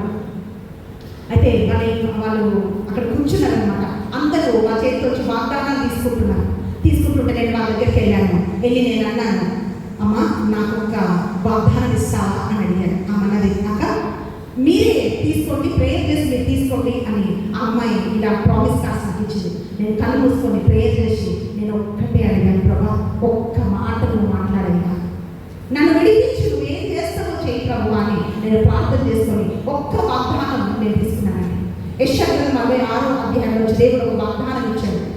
ఆ వాగ్దానం ఏంటో తెలుసా? అన్ని జనుల సంపదంతా నది ప్రవాహం వలె నీ ఇంటికి నేను ప్రవహింపజేస్తాను అన్నాడు. నాకు అప్పుడు అంత పెద్ద బైబిల్ రాదు, మాస్కేది రావడం తప్ప నాకు పెద్దగా బైబిల్ రాదు, నాకేం అర్థం కాదు. కానీ ఒక్క మాట అర్థమైంది, ఏంటండి? సంపద. ఓహో నేను కష్టాల్లో ఉన్నాను కాబట్టి దేవుడు నాకు అన్ని జనుల సంపాదిస్తానని వాగ్దానం ఇచ్చాడు అని చెప్పి నాకు అర్థమైంది. నా భర్త రాగానే నన్ను తీసుకెళ్ళడానికి వచ్చాడు. నా భర్త రాగానే నేను చెప్పాను, గబగబా వెళ్ళి ప్రసన్న దేవుడు నాకు ఒక వాగ్దానం ఇచ్చాడు ప్రసన్న అని ఆ వాగ్దానం చూపించాను. ఇలా చూశాడు మా ఆయన, ఇచ్చినాను అదే ఏమనుకుంటున్నావు 10 లక్షలు. ఇప్పుడు 10 లక్షలు మామూలండి, బట్ ఆ రోజుల్లో 10 లక్షలు అంటే చాలా డబ్బు. నువ్వు ఏమనుకుంటున్నావు? గాలికి దీపం పెట్టి దేవుడా అంటే దేవుడేం చేస్తాడు అన్నాడు. నేనేం చెప్పాను తెలుసా? 5 రోజులు దేవుడి సన్నిధిలో దేవుని వాక్యం నేను విన్నాను. నాకు అర్థమైంది ఏంటంటే ఏది ఉన్నా ఏది లేకపోయినా దేవుడు మనకుంటే దేవుడు తప్పకుండా దీంట్లో లేవనెత్తుతాడు అనే ఒక బలమైన విశ్వాసం నాకుంది. Praise the lord. Hallelujah. Hallelujah. మా అమ్మకి మెల్లమెల్లగా అర్థమైంది మేము ఆర్థిక ఇబ్బందుల్లో ఉన్నామని. అప్పుడు అమ్మ ఏమన్నా తెలుసా? ఏమా సేవలకు వచ్చిన వాళ్ళు సైకిల్ దొక్కటోళ్ళు కార్లు కొట్టుకుంటారు, బండ్లు కొనుక్కుంటారు, ఇల్లు కట్టుకుంటారు, నువ్వేందే ఇల్లు అమ్ముకునేటట్లు అయిపోయినావు? నువ్వు దేవుడిని మన దేవుడిని ఇచ్చిపెట్టినావు కాబట్టి నీకు ఇట్లాంటి కష్టాలు వచ్చినాయని మా అమ్మ అంటుంది. ఒక్కొక్క మనుషులు ఉచిత సలహాలు ఇస్తారు కదండి, మనం కష్టాల్లో ఉన్నప్పుడు రకరకాల సలహాలు ఇస్తూ ఉంటారు. కానీ నాకేం అర్థమైందంటే నేను నమ్ముకున్న నా దేవుడు నన్ను చేయి విడిచిపెట్టేవాడు కాదు. ఇంటికి వెళ్ళా ప్రతిరోజు నేను దేవుని సన్నిధిలో ఉదయకాలం వేసి నేను ప్రార్థన చేసేదాన్ని. పిల్లరా మనుషులు ఎలా ఉంటారంటే నేను ఇంట్లో ఉన్నాగా అందరి ముందు ప్రార్థన చేయలేను, అప్పులు ఉన్నాయని చెప్పలేను, ప్రార్థన చేయలేను. ఉదయకాలం 3 గంటలకు వేసి ప్రభు సన్నిధిలో ఆ వాగ్దానం పెట్టి నేను ప్రార్థన చేసేదాన్ని. ప్రభు అన్ని జరిగిన సంపదంతా నది ప్రవాహం వల్ల నీ ఇంటికి నువ్వు ప్రవహింపజేస్తానన్నావు కదయ్యా, నువ్వు ఏదో ఒకటి చేయి ప్రభు అని ప్రతి దినం చేతులెత్తి ప్రభు సన్నిధిలో నేను ప్రార్థన చేస్తూ ఉండేదాన్ని. ఒకరోజు నా భర్త స్నేహితుడు ఇంటికి వచ్చి ఆయన ఏమన్నాడు తెలుసా? ప్రసన్న నువ్వు చాలా ఇబ్బందుల్లో ఉన్నావని నేను విన్నాను, నేను రియల్ ఎస్టేట్ చేస్తున్నాను, నువ్వు నాతో రా అని అన్నాడు. మా ఆయన ఏంటంటే ఆయన చాలా సాఫ్ట్. రియల్ ఎస్టేట్కి సాఫ్ట్ ఉంటే నడుస్తుందా అండి? మన స్వరం వింటే మనం భయపడాలి కదా. ఈయన సాఫ్ట్, ఎవరిని తిట్టడు, ఈయన రియల్ ఎస్టేట్ బిజినెస్ చేస్తాడు అని నేను అనుకొని praise the lord. Hallelujah. Hallelujah. హల్లెలూయా. అని దేవుని యందు నమ్మకం ఉంచి ప్రతి దినం నేను ప్రార్థన చేస్తుండేదాన్ని. ఒకరోజు అంటే మా ఆయన ఫ్రెండ్ ఇద్దరు ఒక ల్యాండ్ డీల్ చేస్తున్నారు అనమాట. అది డబుల్ రిజిస్ట్రేషన్ అయింది. రిజిస్ట్రేషన్ అయిన వాళ్ళు బాగా పలుకుబడి ఉన్న వాళ్ళు, డబ్బు ఉన్న వాళ్ళు, అంటే పొలిటికల్ బ్యాక్గ్రౌండ్ కూడా ఉన్న వాళ్ళు. అప్పుడు ప్రతిరోజు వచ్చి ఇంట్లో డిస్కషన్ చేసి మాట్లాడుతుంటారు కదండి. అవన్నీ మాట్లాడుతున్నప్పుడు ఏమనిపించేదంటే, అమ్మో వాళ్ళు ఏమైనా చేస్తారేమో, వీటిలన్నింటిలో పోతే ఏమవుతుందో అని ఒక భయం ఒకవైపు ఉండేది. కానీ ఇంకొక వైపు నా దేవుడు తప్పకుండా కార్యం చేస్తాడని ప్రభువు నమ్ముకొని నేను ప్రార్థన చేస్తుండేదాన్ని. ఆయన బయటికి వెళ్ళి రాక నేను అడిగేదాన్ని, ఏమంటే మీరు వెళ్ళారు కదా, ఈరోజు ఏమైంది అంటే ఏం కాలేదు అని. రోజు ఇలా అడిగి విసిగెత్తిపోయి ప్రభు సన్నిధిలో ప్రార్థిస్తుండేదాన్ని. అయ్యా నీకే ఒక దారి చూపి ప్రభు అని. 3 గంటలకు ఒకరోజు నేను కరుణ జపమాల చెప్తున్నప్పుడు మా ఆయన వచ్చి వెళ్ళగొట్టాడండి. నేను వెళ్ళి తలుపు తీసి మళ్ళీ వచ్చి మోకరించి నేను ప్రార్థన చేస్తున్నా. ఒక కవర్ తీసుకొచ్చాను మా ఆయన. కవర్ తీసుకొచ్చి ఆ సోఫా పైన పెట్టాడు. సోఫా పక్కనే ఒక యేసు ప్రభు సెక్రెట్ హార్ట్ ఉంటుంది కదంటే, తిరుగుదయం యేసు ప్రభు. ఆ ఫోటో దగ్గర నేను మోకరించి నేను కన్న చెప్పాలని చెప్తున్నా. అయితే మా ఆయన చెప్పాడంటే, అది చూసావా అని అన్నాడు. కన్న చెప్పాలి చెప్పడం అయిపోయింది, రండి నీకు భోజనం పెడతా అన్నాడు. ఆ కవర్ చూసావా అన్నాడు. ఏముంటుంది కవర్లో? మా అంటే కూరగాయలు పళ్ళు ఉంటాయి, ఇంకేముంటాయి అని. అది చూస్తానండి, మీరు రండి భోజనం పెడతా అని చెప్పాడు. ఫస్ట్ తీసి చూడు అన్నాడు. చూస్తానే ముందులండి, నేను మళ్ళీ ప్రేయర్ చేసుకోవాలి అని చెప్పాను. అయితే మా ఆయన వెళ్ళి వచ్చి ఆ కవర్ ఓపెన్ చేసి దాని నుంచి ఇలా ఒక్క కట్ట తీసి బయట పెట్టాడు. ఇలా పని పెట్టాడు. ఆయన పెడుతుంటే నాకు నోటి మాట రాలేదు. ఇలా నిలబడి ఇలానే చూస్తున్నాను. ఇది ఎక్కడ రండి అన్నాను. ఆయన ఏమన్నాడు తెలుసా? ఏ దాంట్లో మేము డీల్ చేస్తున్నాము. అతను నన్ను అడిగాడు, ప్రసన్న ఇది అమ్మితే నీకు ఎంత పర్సెంటేజ్ కావాలి అంటే 2% ఎక్కువ తీసుకుంటారు కదా, నాకు అంతే వద్దు అన్న, నాకు 10 లక్షలు అప్పు ఉంది, ఆ 10 లక్షలు ఇస్తే నాకు చాలు అని చెప్పాను. నేను ఎందుకంటే అన్నా ఇప్పుడు అనుకుంటున్నాను, నేను 2% ఇవ్వమంటే బాగుండేది, బట్ నాకు 10 లక్షలే అప్పు ఉంది కదా, ఈ అప్పు చేస్తే చాలు నేను అనుకున్నాను అని అన్నాడు. ఈ రోజే రిజిస్ట్రేషన్ అయింది. రిజిస్ట్రేషన్ అయిన వెంటనే ఆయన ఇక్కడే కవర్లో పెట్టి 10 లక్షలు నాకు ఇచ్చాడు అన్నాడు. మీకు తెలుసా, రియల్ ఎస్టేట్లో అమ్మే తర్వాత కూడా డబ్బులు మన చేతికి రావాలంటే అంత ఆషామాషి కాదండి. డబ్బులు అంత ఇవ్వడానికి మనసు చాలా మందికి రాదు. ఆ 10 లక్షలు తీసుకొని వచ్చి అక్కడ పెట్టినప్పుడు ఆ దేవుని ఆల్టర్ దగ్గర ఆ 10 లక్షలు పెట్టి నేను దేవుడికి స్తుతి చెల్లించాను. ప్రభా, మనుషులందరూ విడిచిపెట్టారయ్యా. ఉన్నప్పుడు అందరూ ఉన్నారు, డబ్బులు లేనప్పుడు నువ్వు ఉన్నప్పుడు అందరూ నేను గౌరవిస్తారని గుర్తుపెట్టుకోండి. మనుషులు చాలా గౌరవిస్తారంటే అర్థం ఏంటో తెలుసా? నీ వల్ల ఏదో లాభం ఉంటేనే. లాభం లేకపోతే ఎవరు గౌరవించరు. ఇప్పుడు గవర్నమెంట్ కూడా చూడండి, ఇన్సూరెన్స్ ఇచ్చినప్పుడు నీ ప్రాణానికి ఒక విలువ, నీ ప్రాణానికి ఒక విలువ, నీ ప్రాణానికి ఒక విలువ, నా ప్రాణానికి ఒక విలువ. కానీ మన దేవాది దేవుడు మనందరి కోసం అదే రక్తం చిందాడు. హల్లెలూయా, హల్లెలూయా. నువ్వు గొప్పైనా పేదైనా, చదువున్నా చదువు లేకపోయినా, తెల్లగున్నా నల్లగున్నా, ఏదైనా సరే మనందరినీ సమానంగా ఆయన ప్రేమిస్తున్నాడు. మనందరి కోసం ఆయన రక్తము చిందాడు. హల్లెలూయా. ప్రియమిట, అప్పుల్లోంచి దేవుడు తీసినాక డబ్బు లేకపోతే కాదు సమస్య కుటుంబాల్లో. సమస్య ఏమిటి అంటే దేవుడు లేకపోతే మన కుటుంబాల సమస్య. ఈరోజు ఎవరెవరైతే అప్పులలో, ఇరుకులలో, ఇబ్బందుల్లో, సమస్యల్లో మీరు ప్రార్థిస్తున్న వాళ్ళు మీరు వినాల్సింది ఏంటో తెలుసా? ప్రియమిట, నీ అప్పులు తీర్చగలిగిన దేవుడు నీ దేవుడు. ఆయన శ్రీమంతుడు అని వాక్యం పలుకుతాము. ఆయన శ్రీమంతుడు, ఆయన ఐశ్వర్యం చొప్పున మన కొరతలు తీర్చగలిగిన దేవుడు. మనం ఎక్కడ మనం తప్పిపోతున్నామో తెలుసా? ఎక్కడ సమస్యలు వస్తున్నాయో తెలుసా? దేవుడు లేక మన కుటుంబాల్లో సమస్యలు వస్తున్నాయి. హల్లెలూయా, హల్లెలూయా. అందుకే అబ్రహాము ఏమంటున్నాడో తెలుసా? ఆయనే యెహోవా ఈరే, సమకూర్చే దేవుడు. యాకోబు ఏమంటున్నాడో తెలుసా? నన్ను చిన్నప్పటి నుండి నన్ను పోషించిన నా దేవుడు అని తన దేవుణ్ణి ఆయన స్తుతిస్తూ ఉన్నాడు. పిల్లగా, కొరింథీ రాసిన లేఖలో వాక్యం ఏమంటుందంటే, మీరు చూడండి, నేను చదవమన్నది మీరు చదవండి. ప్రైజ్ ది లార్డ్, హల్లెలూయా. వాక్యం ఏమంటుందో తెలుసా? ఆయన ఐశ్వర్యవంతుడైంది కూడా మనం ఐశ్వర్యం అనుభవించడానికి దరిద్రుడిగా ఈ లోకంలోకి వచ్చాడంట. ఎందుకంటే ఆ దరిద్రతని మన జీవితంలోంచి దేవుడు కొట్టివేయడానికి. ప్రియమిట, ఈరోజు నువ్వు ఆర్థిక ఇబ్బందుల్లో ఉన్నావేమో, డబ్బు లేక మనుషులకు చిన్న చూపు చూస్తున్నావేమో, ఎక్కడెక్కడ నువ్వు అవమానింపబడుతున్నావో అదే స్థలంలో దేవుడు నిన్ను లేవనెత్తగలుగుతాడు. అందుకే అన్న స్తుతి గీతంలో ఆమె ఏమంటుంది తెలుసా?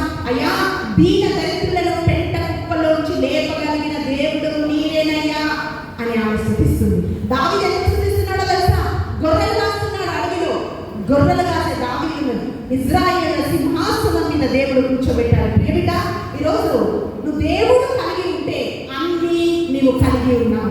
నీ కొరతలన్నీ కూడా నీ దేవుడు తీర్చివేస్తాడు. అంటే వాక్యం ఏం పలుకుతుందంటే, వేటాడగలిగిన సింహములు ఆకలి కొట్టాయి, కానీ ఆయన నమ్మిన బిడ్డలు ఎప్పుడు ఆకలి కొనరంట.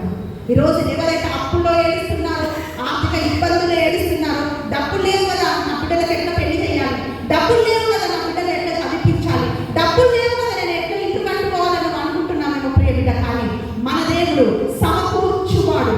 ఆయన ఐశ్వర్యవంతుడైన దేవుడు. ఆయన ఏం నేర్చుకోమంటాడో తెలుసా?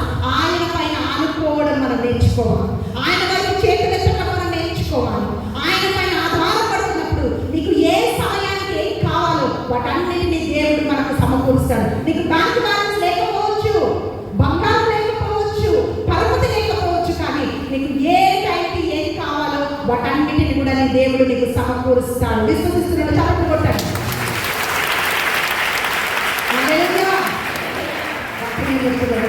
ఒక చక్కటి నాకు ఇష్టమైన పాట, నేను అప్పుల్లో ఉన్నప్పుడు పాడుకునే పాట. సింహపు పిల్లలు ఆకలి గొర్రెలు, దేవుని వెలుగు వారికి కొదువలేదు. సింహం పిల్లలు ఆకలి గొర్రెలు, దేవుని వెలుగు వారికి కొదువలేదు. కొదువలేదు, కొదువలేదు, దేవుని వెలుగు వారికి కొదువలేదు. కొదువలేదు, కొదువలేదు, దేవుని వెలుగు వారికి కొదువలేదు. హల్లెలూయా. Praise the lord. హల్లెలూయా.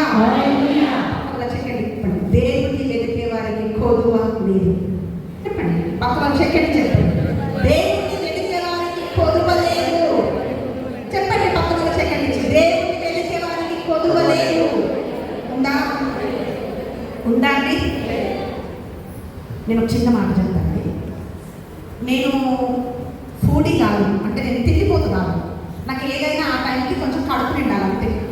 ఇది కావాలి, అది కావాలి అట్లేం లేదు. గబగబా తినేస్తే పర్లేదు. ఎందుకంటే ఆ తిండి మీద టైం వేస్ట్ చేయడం అంత నా వల్ల కాదు. అంటే నేను పని రాక్షసులాగా పని చేస్తుంటాను అన్నమాట. మన వల్ల అంటే ఇవన్నీ నాకు చాలా ఏమంటారండి, ఆ తిండి దగ్గరే అక్కడే నేను వంట కూడా ఫాస్ట్ చేస్తానండి. అక్కడే కిచెన్లోనే గంటలు గంటలు గంటలు నాకు చిరాకు వస్తుంది. Praise the lord. Hallelujah. Praise the lord. Hallelujah. ఒకవైపు రైస్ కుక్కర్ అన్నం పెట్టాలి, ఒకవైపు పప్పు పెట్టాలి, ఒకవైపు కూర పెట్టాలి, వాష్ చేయాలి, అక్కడ అంట్లు తోమాలి, అంట్లు తోముతూ పక్క కూర కలపాలి, చేయాలి, కళ్ళెత్తాలి, ప్రేయర్ చేయాలి. కొంతమంది జీవితాలు సగం మీరు వంట చేయకపోతే మళ్ళీ మీ ఆయన బానక్కని ఫోన్ ఎత్తుకుని వచ్చి గొడవ పెట్టుకుంటారు. నేను పని చేయదు అనట్లేదు. నేనేమంటున్నానంటే అక్కడక్కడే జీవితం అయిపోవద్దు. Praise the lord. హల్లెలూయా. దేవుని ఆత్మ చురుకైన ఆత్మ, అవునండి, యాక్టివ్గా ఉండాలని చెప్తుంది. Praise the Lord. నేను పొద్దునెళ్ళి ఆ ప్రార్థన చేసి మనుషులందరూ వస్తారు కదా, అందరికీ ప్రేయర్ చేసి లాస్ట్కి 4:30 5 అయింది. అప్పుడు కొంచెం భోజనం తింటే అది ఇంకా ఆకలి పోతుంది కదండి, అప్పుడు తినాలనిపించలేదు. ఇంటికి వచ్చిన తర్వాత ఏదైనా మంచిగా తినాలనిపించింది. మా ఆయన చెప్పా, ఈరోజు మీరు ఏదైనా నాన్ వెజ్ తీసుకురండి, నేను అంతలోపు నేను ఈ పనులను చేసుకుంటా, నేను వంట చేస్తాను చెప్పాను. సరే అని మాకు మార్కెట్ చాలా దగ్గర అనమాట. మా ఆయన ఇంట్లో వెళ్ళాడు, వచ్చాడు. అంటే నేను ఆయన చికెన్ తెమ్మని పంపించాను. వెళ్ళి వచ్చి ఒక సీస తీసుకొచ్చాడు. ఇదేంటి అన్నాడు. గోంగూర పచ్చడి అన్నాడు. ఎందుకంటే నేను వెళ్ళా, అక్కడ ఏం మంచిగా లేవు, అందుకే నేను తీసుకురాలేదు అన్నాడు. ఫస్ట్ ఏం తెలుసా, ఆయన తినే మూడు లేదు ఆ రోజు, ఆయన తినే ఇష్టం లేదు. సో వెళ్ళాడు ఇంకొక షాప్కి, వేరే షాప్స్ ఉంటాయి కదా, ఒక దగ్గర బాగా అయిపోతుంది. వెళ్ళి వచ్చాడు. కొంచెం బాధ అనిపించింది. ఏంటి నేను అసలు మామూలుగా అడిగినప్పుడు వేరే దగ్గర పోయి తీసుకురావచ్చు కదా అని అనుకున్నా. బట్ నేనేం అనలేదు.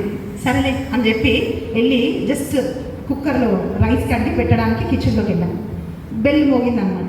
అప్పుడు ఆల్రెడీ చిరాకులో ఉన్నా కదా, చిరాకులోనే ఎవరు వచ్చారో తలుపు తీయాలి ఇప్పుడు అని నేను అంట్లు తోముకుంటున్నాను.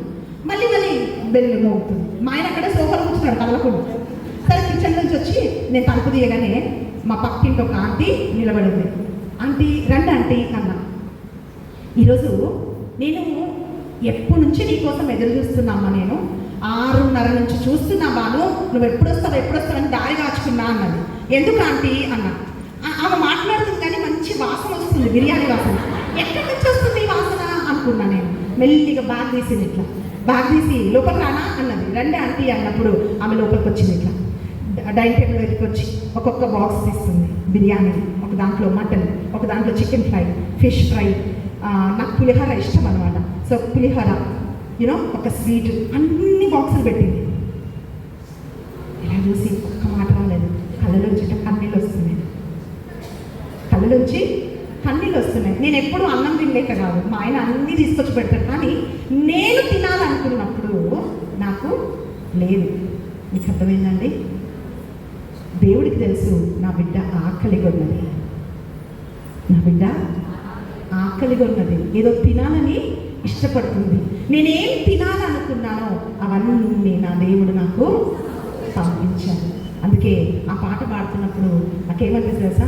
సింహం వేటాడాలనుకుంటే ఆ దేన్నైనా వేటాడుతుందంట. కానీ అటువంటి బలము కలిగిన సింహాలు కూడా కొన్నిసార్లు పస్తు పండుకుంటాయంట తిండి లేక. కానీ దేవుని నమ్మిన వాళ్ళు ఎప్పుడు కూడా పస్తు పండుకోరంట.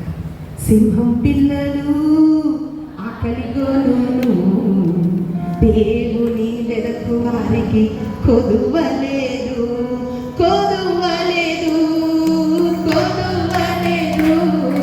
దేవుని వెదకు వారికి కొదువలేదు, కొదువలేదు, కొదువలేదు. దేవుని వెదకు వారికి కొదువలేదు. హల్లెలూయా, ప్రైజ్ ది లార్డ్, హల్లెలూయా. ఒక చిన్న మాట చెప్పనండి. మాకు ఒక ల్యాండ్ ఉండేది. ఆ ల్యాండ్ అమ్మైనా అప్పు కట్టాలని నా భర్త తిరుగుతున్నప్పుడు మనుషులు చూస్తున్నారు వెళ్ళిపోతున్నారు. ఎవ్వరు దాన్ని కొనడానికి రావట్లేదు. మా భర్త మా అత్త వాళ్ళ ఇంటికి వెళ్ళాడు, వాళ్ళ ఊరికి వెళ్ళాడు, వరంగల్కి వెళ్ళాడు. ఏం చేయాలో అర్థం కావట్లేదు. మీరు నమ్ముతారా? ఒక 20 రూపీస్ కూడా నా దగ్గర లేదు. నేను పొద్దున్నే ప్రార్థనకు లేస్తాను 3 గంటలకి. లేచి ఒక 5-5:30 అయినప్పుడు ఈ గ్లాస్ నిండా కాఫీ తాగుతాను. ఎందుకంటే పొద్దున్నే లేస్తా కదా, కొంచెం కాఫీ తాగినప్పుడు చాలా ఫ్రెష్గా అనిపిస్తుంది అనమాట. ఒకరోజు అయిపోయింది, కాఫీ తాగాలనుంది, డబ్బులు లేవు. ఇప్పుడు బాణకి ఎవరైనా ఒక 20 రూపాయలు అడిగితే ఎట్లుంటే చెప్పండి.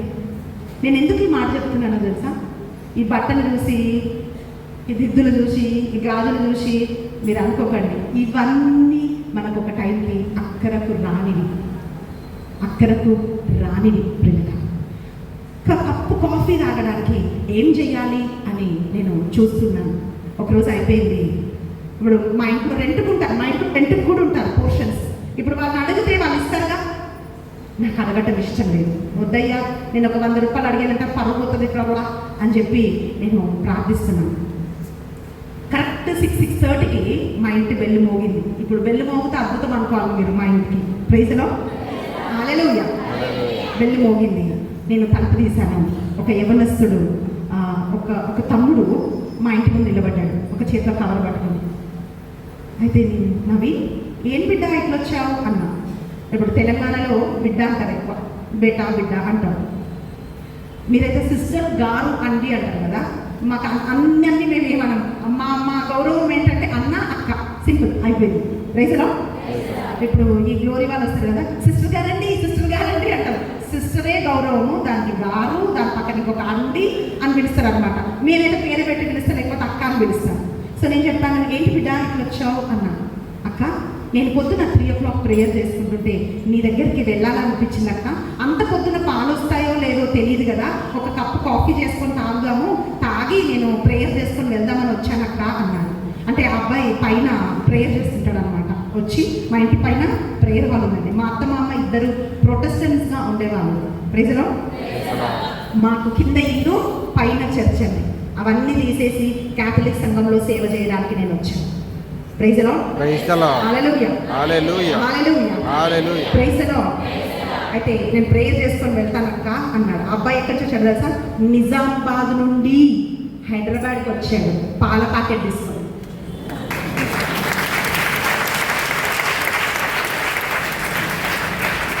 హైదరాబాద్ వాళ్ళకి ఎక్కువ టీ బిస్కెట్ తింటారు కదా. నాకు ఇష్టమైన ఒక బిస్కెట్ ప్యాకెట్, ఒక పాల ప్యాకెట్ తీసుకొని వచ్చాను తెలుసా. అక్క నేను కాఫీ చేయనా అన్నాడు. ఆ కాఫీ నా చేతిలో తీసుకున్నప్పుడు నాకేమనిపిస్తుంది తెలుసా, ప్రభా నువ్వు ఎంత ప్రేమిస్తున్నావు నన్ను. పక్క నుంచి ఎవరో ఇచ్చి వస్తే అంత అనిపించదండి. నిజామాబాద్ నుంచి 3 గంటలకు ఒక అబ్బాయిని లేపి ఆ అబ్బాయిని నా ఇంటికి నడిపించాడు పాల ప్యాకెట్తో దేవుడు. నేనేమంటున్నా తెలుసా, నా అక్కర తీర్చిన దేవుడు నీ అక్కర తీర్చడా? బైబిల్ ఏమంటుందో తెలుసా, ఆయన అబ్రహాము దేవుడు, యాకోబు దేవుడు, ఇస్సాకు దేవుడు. ఎలీషా ఏమన్నాడో తెలుసా, ఎలియా దేవుడు ఎక్కడా అని యోర్ధానును కొట్టినప్పుడు యోర్ధాను వెనుకకు మళ్ళిందంట. హల్లెలూయా, ప్రైజ్ ది లార్డ్, హల్లెలూయా. ఒక్క నిమిషం చేతులెత్తి మీ ఆర్థిక ఇబ్బందులను సమర్పించండి, మీ బిడ్డల వివాహాలు సమర్పించండి, ఉద్యోగాలు సమర్పించండి, వ్యాపారాలు సమర్పించండి. ఏ ఆర్థిక ఇబ్బందుల్లో మీరు కొట్టుమిట్టులాడుతున్నారో వాటన్నిటిని కూడా సమర్పించి ఒక్క నిమిషం మీరు ప్రార్థన చేయండి. ప్రభా ఈరోజు నీ సన్నిధానంలో నేను ఉన్నానయ్యా. ప్రార్థించండి పిల్లలు, ప్రార్థించండి. మీ సొంత మాటలను అడగండి దేవుని, మీకు ఏం కావాలి.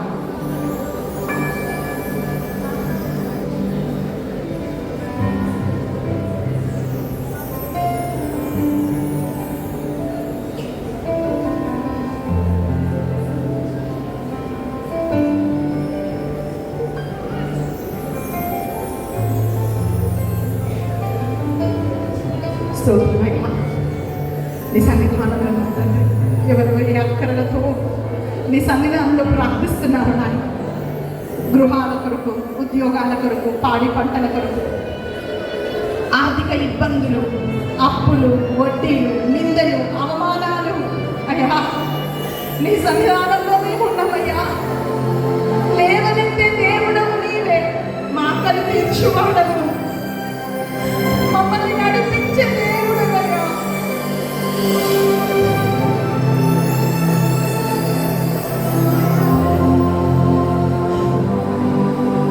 లేవనెత్తమని అడుగుతున్నామయ్యా.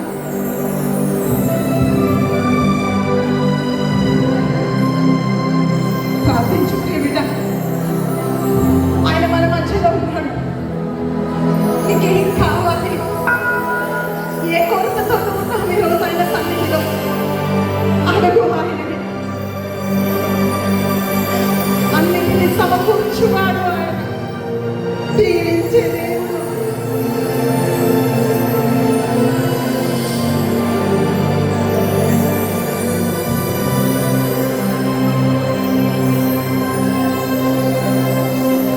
అన్ని బిడ్డలు లేవనెత్తుకోండి, మార్గాలు చూపించలేక ఎడ సముద్రం చేసిన వాడు, ఎరుక గోడలు కూర్చిన దేవుడు, బానిసత్వం నుంచి పాలు తేనెలు ప్రవహిస్తున్న దేశంలోకి నడిపించిన వాడవయ్యా.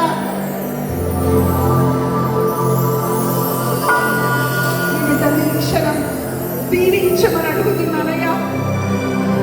లేవనెత్తుతాను దేవా. Thank you, mighty Prabhu.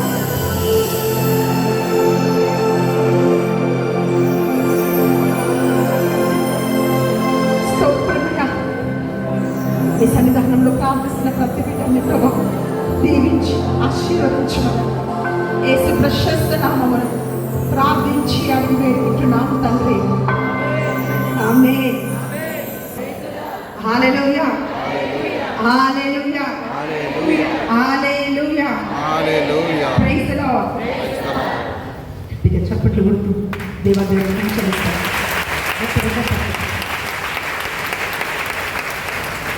Praise the Lord. మొదటి దాడి ఏంటండి? ఏం దాడి చేస్తాడు సైతాను? ఆర్థికమైన దాడి చేస్తాడు. ఆ దాడిలో నువ్వు దేవుణ్ణి విడిచిపెట్టద్దు, నువ్వు పడిపోవద్దు, నువ్వు కృంగిపోవద్దు. ఆ దాడి తర్వాత నేను ఏం నేర్చుకున్నాను తెలుసా? డబ్బులు ఉండొచ్చు, డబ్బులు పోవచ్చు. నా దేవుడు ఉంటే ఎక్కడైనా ఆయన నన్ను పోషిస్తాడు. Praise the lord. Hallelujah, praise the lord, hallelujah. ప్రతి ఒక్క ఆర్థిక దాడి, ఆర్థిక ఇబ్బంది మీకేం నేర్పించాలి అని అంటే దేవుడి పైన ఆధారపడటం నేర్పించాలి. Praise the lord. అప్పుడు డబ్బులున్నా, కొంతమందికి డబ్బులు జేబులో ఉంటేనే ధైర్యం, డబ్బులు లేకపోతే పిల్లిలా ఉంటారు. డబ్బులు ఉంటాం ఇక తీసి వేరే డబ్బులు లెక్క పెడుతుంటారు. Praise the lord. హల్లెలూయా. డబ్బు బలం కాదు, మన దేవుడు మన బలం. Praise the lord. Hallelujah. Hallelujah. మొదటి దాడి ఆర్థికమైన దాడి. రెండవ దాడి సైతాన్ ఏం చేస్తాడంటే బిడ్డల పైన దాడి చేస్తాడు. పిల్లరా, ఒక మనిషి ఎవరైనా మనకు పరిచయం అయితే, ఎవరైనా మన ముందు ఉంటే మీకు పెళ్ళైందా అని అడిగితే నెక్స్ట్ ప్రశ్న ఏంటంటే పిల్లలు అని అడుగుతాం. మీకు ఎన్ని ఇళ్ళు ఉన్నాయి అని అడుగుతామా? మీకు ఎంత పొలం ఉంది, ఎన్ని బంగ్లాలు ఉన్నాయి, ఎక్కడ ఉంటారు అని అడగం. దాన్ని అడగం. మీకు ఎంతమంది అండి పిల్లలు అని అడుగుతాం కదండి. ఎందుకంటే పిల్లలే మన ఆస్తి. సైతాన్ ఏం చేస్తాడంటే మన బిడ్డల పైన దాడి చేస్తాడు. ఎప్పుడైతే అపవాది పరలోకం నుంచి దేవుని అనుమతి తీసుకొని వచ్చి యోబు ఆస్తినంతటిని నాశనం చేశాడో, రెండవదిగా ఆయన ఏం చేశాడంటే యోబు బిడ్డల పైన దాడి చేశాడంట. చదవండి, యోబు గ్రంథము 1వ అధ్యాయము 18, 19 ఈ 2 వచనాలు. బైబిల్ మైక్లో చదవండి. అతడు తన పలుకులను ముగింపక పూర్వమే ఇంకొక సేవకుడు వచ్చి, అయ్యా అయ్యా, నీ కుమారులు కుమార్తెలు వారి పెద్దల ఇంట విందారగించుచు ద్రాక్ష సారాయమును సేవించుచుండిరి. అంతలో ఎడారి నుండి ఒక ప్రచండమైన సుడిగాలి వచ్చి ఆ ఇంటి 4 మూలలను బాధెను. Praise the Lord. ఇల్లు కూలి ఏమన్నాడంటే ఈ 10 మంది వీళ్ళకు ఒక అలవాటు ఉంది. అదేంటంటే అందరూ ఒక్కింట్లో విందు చేసుకుంటుంటారు అనమాట.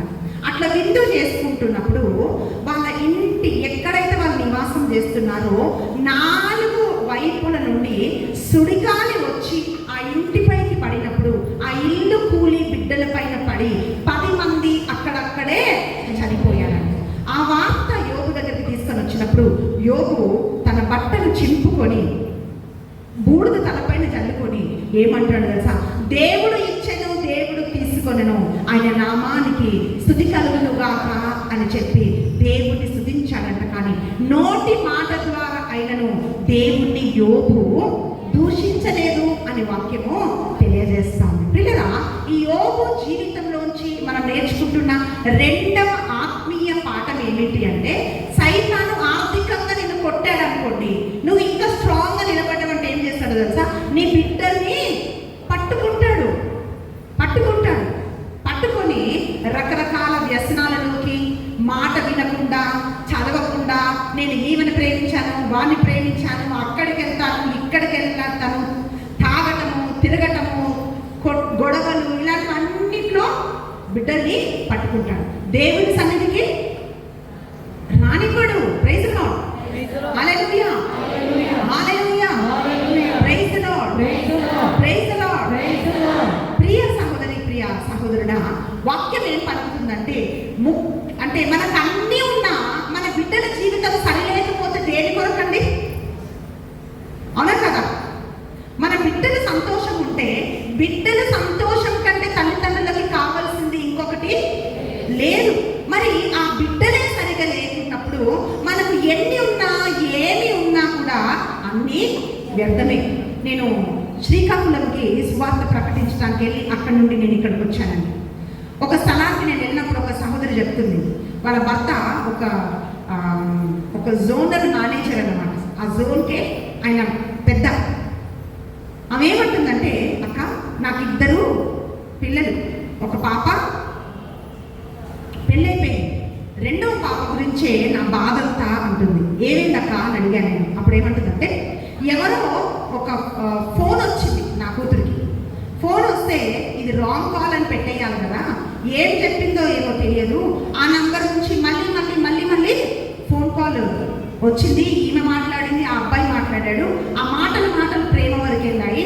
ఒక టైం వచ్చింది ఏంటంటే, నేను ఆయన పెళ్లి చేసుకోకపోతే నేను చచ్చిపోతానన్నదక్క.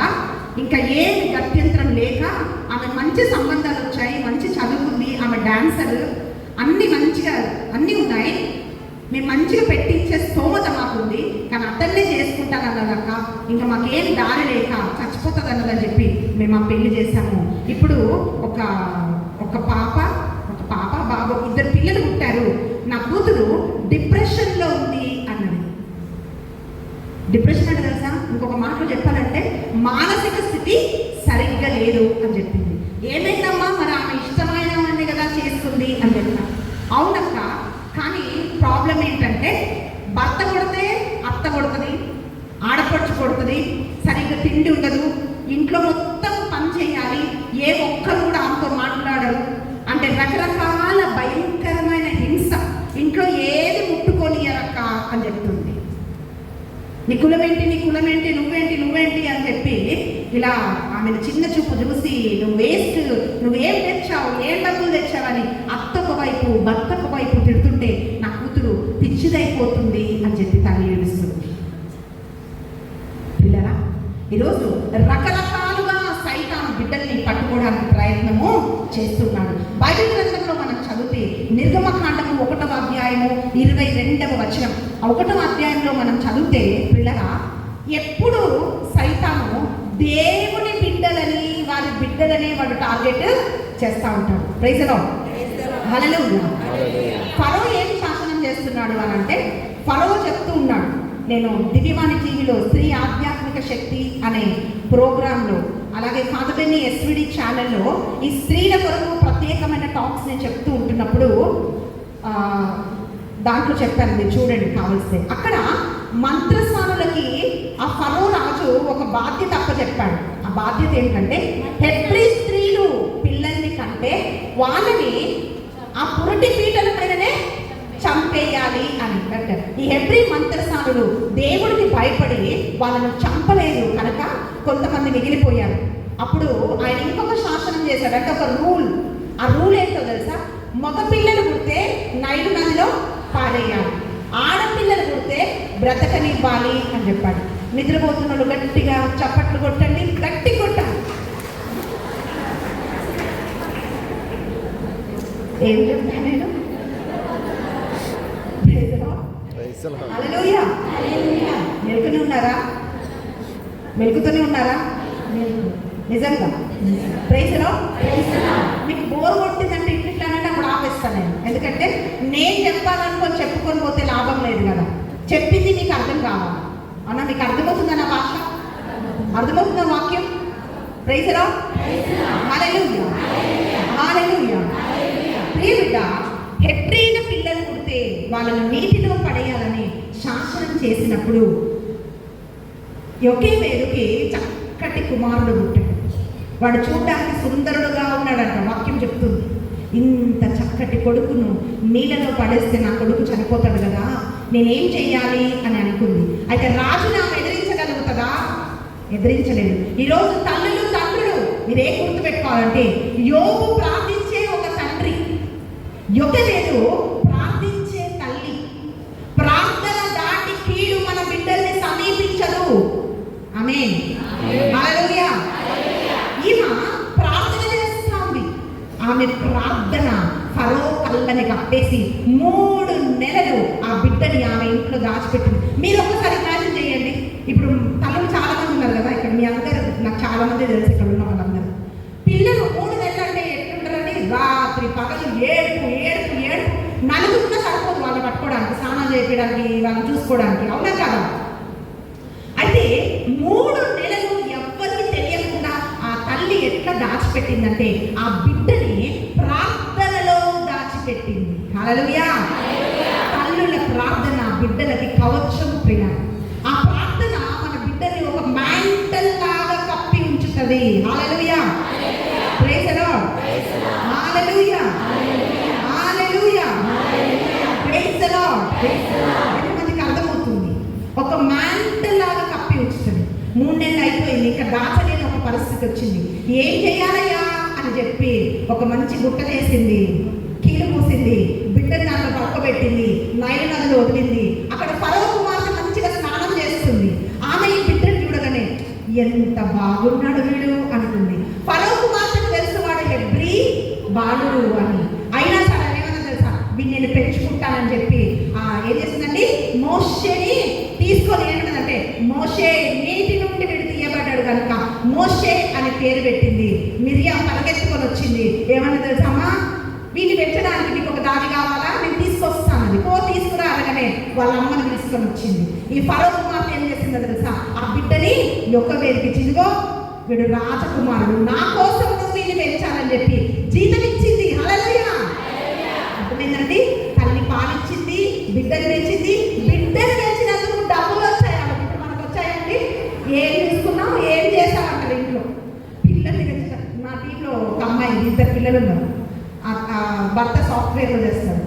ఏంటి ఉషా అన్నాడు. నేను చెప్పా, సరే బిడ్డ నువ్వు 2 రోజులు పని చేయకు, అది చూసుకుంటాడని చెప్పా. అక్కడ ఏంటక్క అది ఇద్దరిని చూసుకోవాలంటే ఎంత ఎనర్జీ కావాలి. ప్రైజ్లో అర్థమైందండి. అంటే నా టీంలో అంటే నా ఆత్మీయ కొడుకు అనమాట. నేను చెప్పా, నువ్వు చూసుకో 2 రోజులు నీకు తెలుస్తుంది కానీ వద్దక్క వద్దను. ప్రైజ్లో అర్థమైందండి. ఒకే పేరుకి పేమెంట్ వచ్చింది, దేవుడు పే చేశాడు. హల్లెలూయా. ఏ రాజైతే చంపాలనుకున్నాడో అదే రాజ భవనములో ఫరో పెరిగాడు. ప్రార్థనకి అట్లాంటి ఒక శక్తి ఉంది. ప్రియబిడ్డ, ఈరోజు దుష్టుడు నీ బిడ్డని పట్టుకోవడానికి వాడు ఎన్ని ప్రయత్నాలు చేసినా కూడా నీ ప్రార్థన నీ బిడ్డని దుష్టుడి కళ్ళల్లో మరుపు చేసి దేవుడి చిత్తాన్ని వాళ్ళ జీవితంలో నిశ్చయంగా చేసేటట్లుగా చేస్తుంది. హల్లెలూయా. యాకోబు ఏం చేశాడో తెలుసా, తండ్రిని మోసం చేశాడు. చేశాడా? వెనుకన్నా చెప్పాలి. చేశాడా? యాకోబు మోసం చేశాడా? కనీసం తలన్న ఊపండి, మీకు అర్థమవుతుందని నాకు తెలుసు. ఒక నవ్వును అన్నాడు ఇట్లా, మిమ్మల్ని చూస్తే మీరు వింటున్నారా నిద్రపోతున్నా అర్థమవుతున్నా. ప్రైజ్లో నవ్వుకుంటూ పడుకోరని అనుకుంటున్నా నేను. మరి ఈ కాలంలో వచ్చిందేమో నాకు తెలియదు. ప్రైజ్లో హల్లెలూయా. కొంతమంది ధ్యానంలో ఉంటారు కళ్ళు మూసుకొని. ధ్యానంలో ఉండకండి, కళ్ళు తెరిచిన చూడండి. ఇప్పుడు హల్లెలూయా. చిక్కరున్న వాళ్ళు హల్లెలూయా. Praise the Lord. చెయ్యొప్పండి ఇట్లా hallelujah. Praise the lord. Hallelujah. స్వరమెత్తి చెప్పాలి, 2 చేతులు పూర్తిగా పైకెత్తి చెప్పాలి హల్లెలూయా. అయితే యాకోబు నాన్నని మోసం చేశాడు, అన్నని మోసం చేశాడు. చేసి మేనమామ దగ్గరికి వెళ్తున్నాడు. ఆమె చెప్పినా, సరే నాకు ఒక అన్న ఉన్నాడురా, మీ అన్న నిన్ను కొట్టు చంపేస్తాడు, వీడి దగ్గర నుంచి నువ్వు మామ దగ్గరికి పారిపో, వాడి కోపం తగ్గినాక నువ్వు వచ్చేద్దులే అని చెప్పింది. సరే యాకోబు ప్రయాణమై వెళ్తున్నాడు లాబాను దగ్గరికి. రాత్రి పడింది. రాత్రి అయింది. ఒక చోట ఏం చేశాడండి, నిద్ర వచ్చింది. ఒక రాయిని తలగడగా చేసుకొని మంచి తలని ఆ రాయి పైన పెట్టి పడుకున్నాడు. పడుకున్నప్పుడు ప్రైజ్ ది లార్డ్. హల్లెలూయా. దేవుడు రాత్రికి యాకోబు కలలో వచ్చాడు. కలలో వచ్చి ఏమన్నాడు తెలుసా, యాకోబు నేనెవరో తెలుసా, అబ్రహాము దేవుడను. నేనెవరో తెలుసా, ఇస్సాకు భయపడిన దేవుడను నేను అన్నాడు. నీ తండ్రికి నేనంటే చాలా భయమయ్యా, ఇక నువ్వే భయం లేనోట్లాగా ఉన్నావు, మోసం చేస్తున్నావు, ఇష్టం వచ్చినట్టు చేస్తున్నావు కదా, కానీ నేను నిన్ను విడిచిపెట్టను. నేను చెయ్యను ఉద్దేశించినది నీ జీవితంలో చేసేంత వరకు నేను నిన్ను విడిచిపెట్టను అని చెప్పి దేవుడు యాకోబుని దర్శించాడు. ఒక నిచ్చెన చూపించాడు. దూతలు ఎక్కుతున్నాయి, దిగుతున్నాయి, దిగుతూ ఉన్నాయి. అప్పుడు ఆ నిచ్చెన పై నుంచి స్వరం వినబడుతుంది, నేను చెయ్యదలిచింది నీ జీవితంలో తప్పకుండా చేస్తాను. నీ తండ్రి అయిన ఇస్సాకు నాకు చాలా భయపడ్డవాడు, నేనంటే చాలా భయం మీ నాన్నకి, కానీ నీకు భయం లేదు కదా, నేను ఏం చేయాలో చేస్తా. Praise the lord. హల్లెలూయా. అప్పుడు యాకోబు నిద్ర లేచి ఆ రాయి మీద నీళ్లు పోసి బేతేలు, ఇది పరలోక గవిని అని పేరు పెట్టాడు. దేవుడు ఏమన్నాడో తెలుసా, ఇస్సాకు మంచోడని దేవుడు దర్శించలేదు. అర్థమవుతుందా తండ్రులు? Praise the lord. సారీ, యాకోబు మంచోడని దేవుడు, యాకోబు అంటే మోసగాడు అని అర్థం. అయితే మోసం చేస్తున్న వాడి కోసం దేవుడు దర్శించలేదు. ఎందుకు దర్శించాడంటే అబ్రహాముకు దేవుడు మాట ఇచ్చాడు, నీ సంతతిని నేను దీవిస్తానని.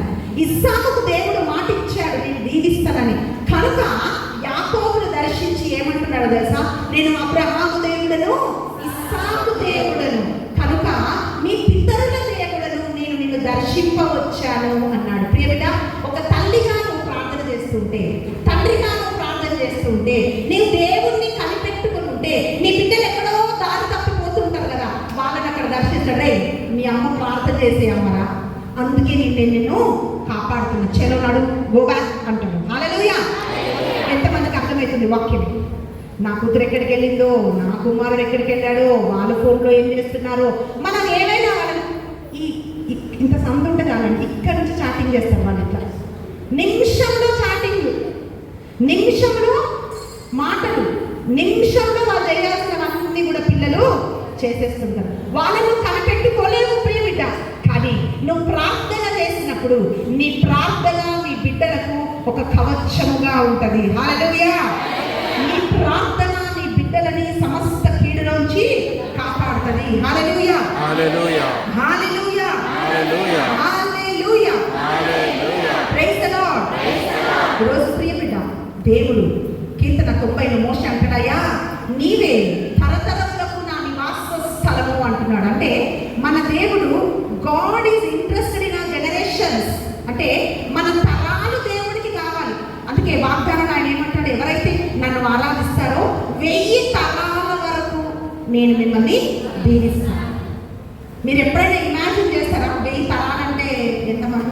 మనం బ్రతికేది 100 బతుకమండి, 70 అంట. అది కూడా భారంతో. నేను చచ్చిపోతే బాగుంది అనిపిస్తుంది మనకి ఆ టైంలో. Praise the lord. Hallelujah, hallelujah. అర్థమైందండి? హల్లెలూయా. దేవుడు ఏమంటుంది తెలుసా?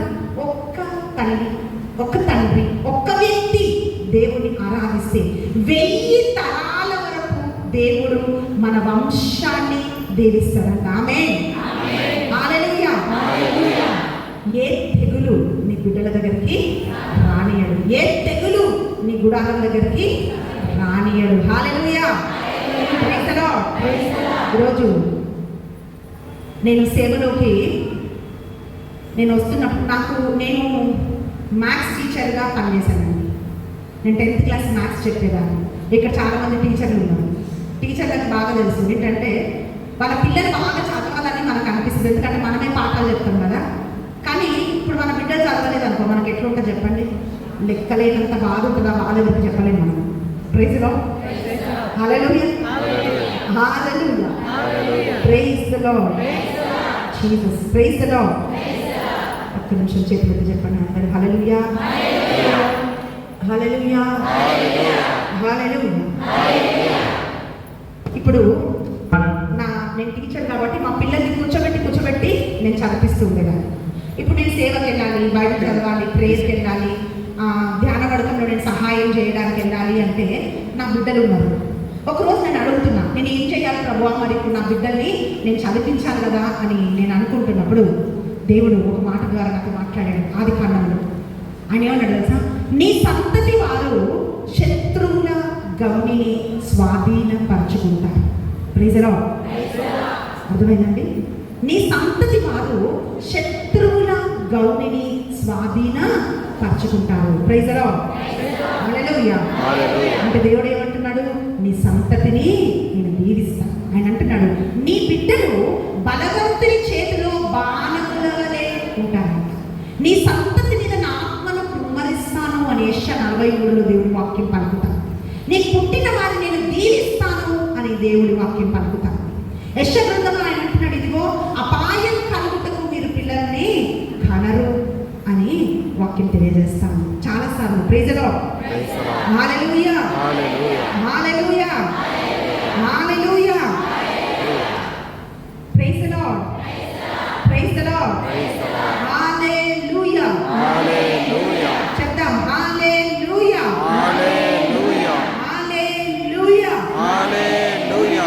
Praise the lord, praise the lord, praise the lord, praise the lord. Hallelujah, hallelujah, hallelujah, hallelujah. Praise the lord, praise the Lord. ఒకరోజు పిల్లగా నాకు ఒక కళ వచ్చింది. ఆ కళ ఏంటంటే ఎవరో ఒక వ్యక్తి ఒక బ్లాక్ బ్యాగ్ తీసుకొచ్చి నాకు ఇచ్చాడు. ఇప్పుడు కళలు నీకు కూడా వస్తాయి కదా, ఏదైనా కళ మా ఆయన చెప్తే నీకు భలే వస్తాయి బాగా కళలు అంటాడు మా ఆయన. యోసేపుతో దేవుడు కళలో మాట్లాడలేదండి. మాట్లాడాడు కదా. ఆయన అనుమానిస్తున్నాడు భార్య గురించి. ఏంటి అన్నప్పుడు, నువ్వు అనుమాన పడొద్దు, ఆమె పవిత్రాత్మ వల్ల గర్భం ధరించిందని చెప్పాడు కదా. కానీ కొంతమంది అంటే అసలు భలే వస్తాయండి కళలు, ఏం కళలు అంటుంటారు. నాకు ఒక కళ వచ్చింది. ఆ కళలు ఏంటంటే, ఒక వ్యక్తి ఒక బ్లాక్ బ్యాగ్ తీసుకొని బ్లాక్ డ్రెస్ వేసుకొని వచ్చాడు. అది ఇట్లా నేను ఓపెన్ చేశాను అనమాట. దాంట్లో ఇట్లా మాంసం ముద్దలాగా అన్నీ ఉన్నాయి. ఇదేంటి అంటే సైతం ఏముంది తెలుసా, నువ్వు ఈ సేవ చేయడం ఆపవా, ఇది నీ కొడుకే అన్నాడు. గుండెలు జారిపోయి చెమట పట్టేసింది ఆ నిద్రలోని. గబుక్కున లేచి నీళ్ళు తాగాను. అంటే గుండె దడ కటకటకటక గుండె కొట్టుకుంటుంది. అయితే మోకరించాను, ఒక జపమాలు చెప్పాను. కానీ నిద్ర పట్టట్లేదు. తర్వాత 3 o'clock 4 calls వస్తాయి కదండి, ప్రేయర్కి టీమ్ కాల్స్ వస్తుంటాయి, జపమాల కాల్స్ వస్తుంటాయి.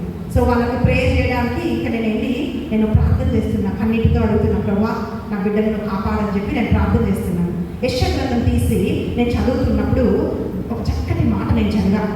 అంటే దేవుడు వాక్యం ద్వారా మాట్లాడతాడు. మీకు తెలుసా, నేను ఇప్పుడు పెద్ద ఫాదర్ బ్లెస్సింగ్ తీసుకోవడానికి నేను వెళ్ళినప్పుడు ఫాదర్ ఒక మాట చెప్పాను.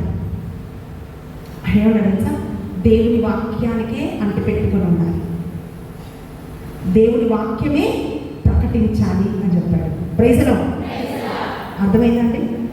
హల్లెలూయా. నేను దేవుని వాక్యాన్ని నమ్ముతానండి. నేను అడిగే ప్రభావం నువ్వు నాతో మాట్లాడు అన్నప్పుడు ఆయన ఏమన్నా తెలుసా, అపాయం కలుగుటకు నీవు నీ బిడ్డల్ని కనవు అని దేవుడు అన్నాడు. ఆ వాక్యం ఎత్తిపట్టి నేను ప్రార్థన చేస్తున్నాను. నువ్వే కదా ప్రభువా అన్నావు, నీ సంతతిని దీవిస్తాను అన్నావు కదా ప్రభువా అని నేను ప్రార్థన చేశాను. తర్వాత నేను ప్రోగ్రామ్కి బయలుదేరి నేను వెళ్ళిపోయాను. ప్రోగ్రామ్ అయిపోయి జస్ట్ నేను రూమ్కి వెళ్ళాను. మా బాబు కాల్ చేస్తున్నాడు. ఏంటి అని నేను వాడు కాల్ ఎత్తాను. వాడు ఏం చెప్పాడు తెలుసా, మమ్మీ నేను ట్రావెల్ చేస్తున్నాను, నాకు ఎదురుగా ఒక కారు చాలా స్పీడ్గా వచ్చి నన్ను హిట్ చేసింది మమ్మీ, నేను స్కిడ్ అయ్యి కింద పడ్డాను. అక్కడ ఒక డివైడర్ లాగా ఉంది, నా తల డివైడర్ పైన పడుంటే ఈరోజు నీ కొడుకు ఉండేవాడు కాదమ్మా. కానీ ఒక్క గీత కూడా గీసుకోకుండా, ఒక్క చుక్క రక్తం కూడా రాకుండా దేవుడు నన్ను కాపాడాడమ్మా అని నా బిడ్డలు చెప్పారు.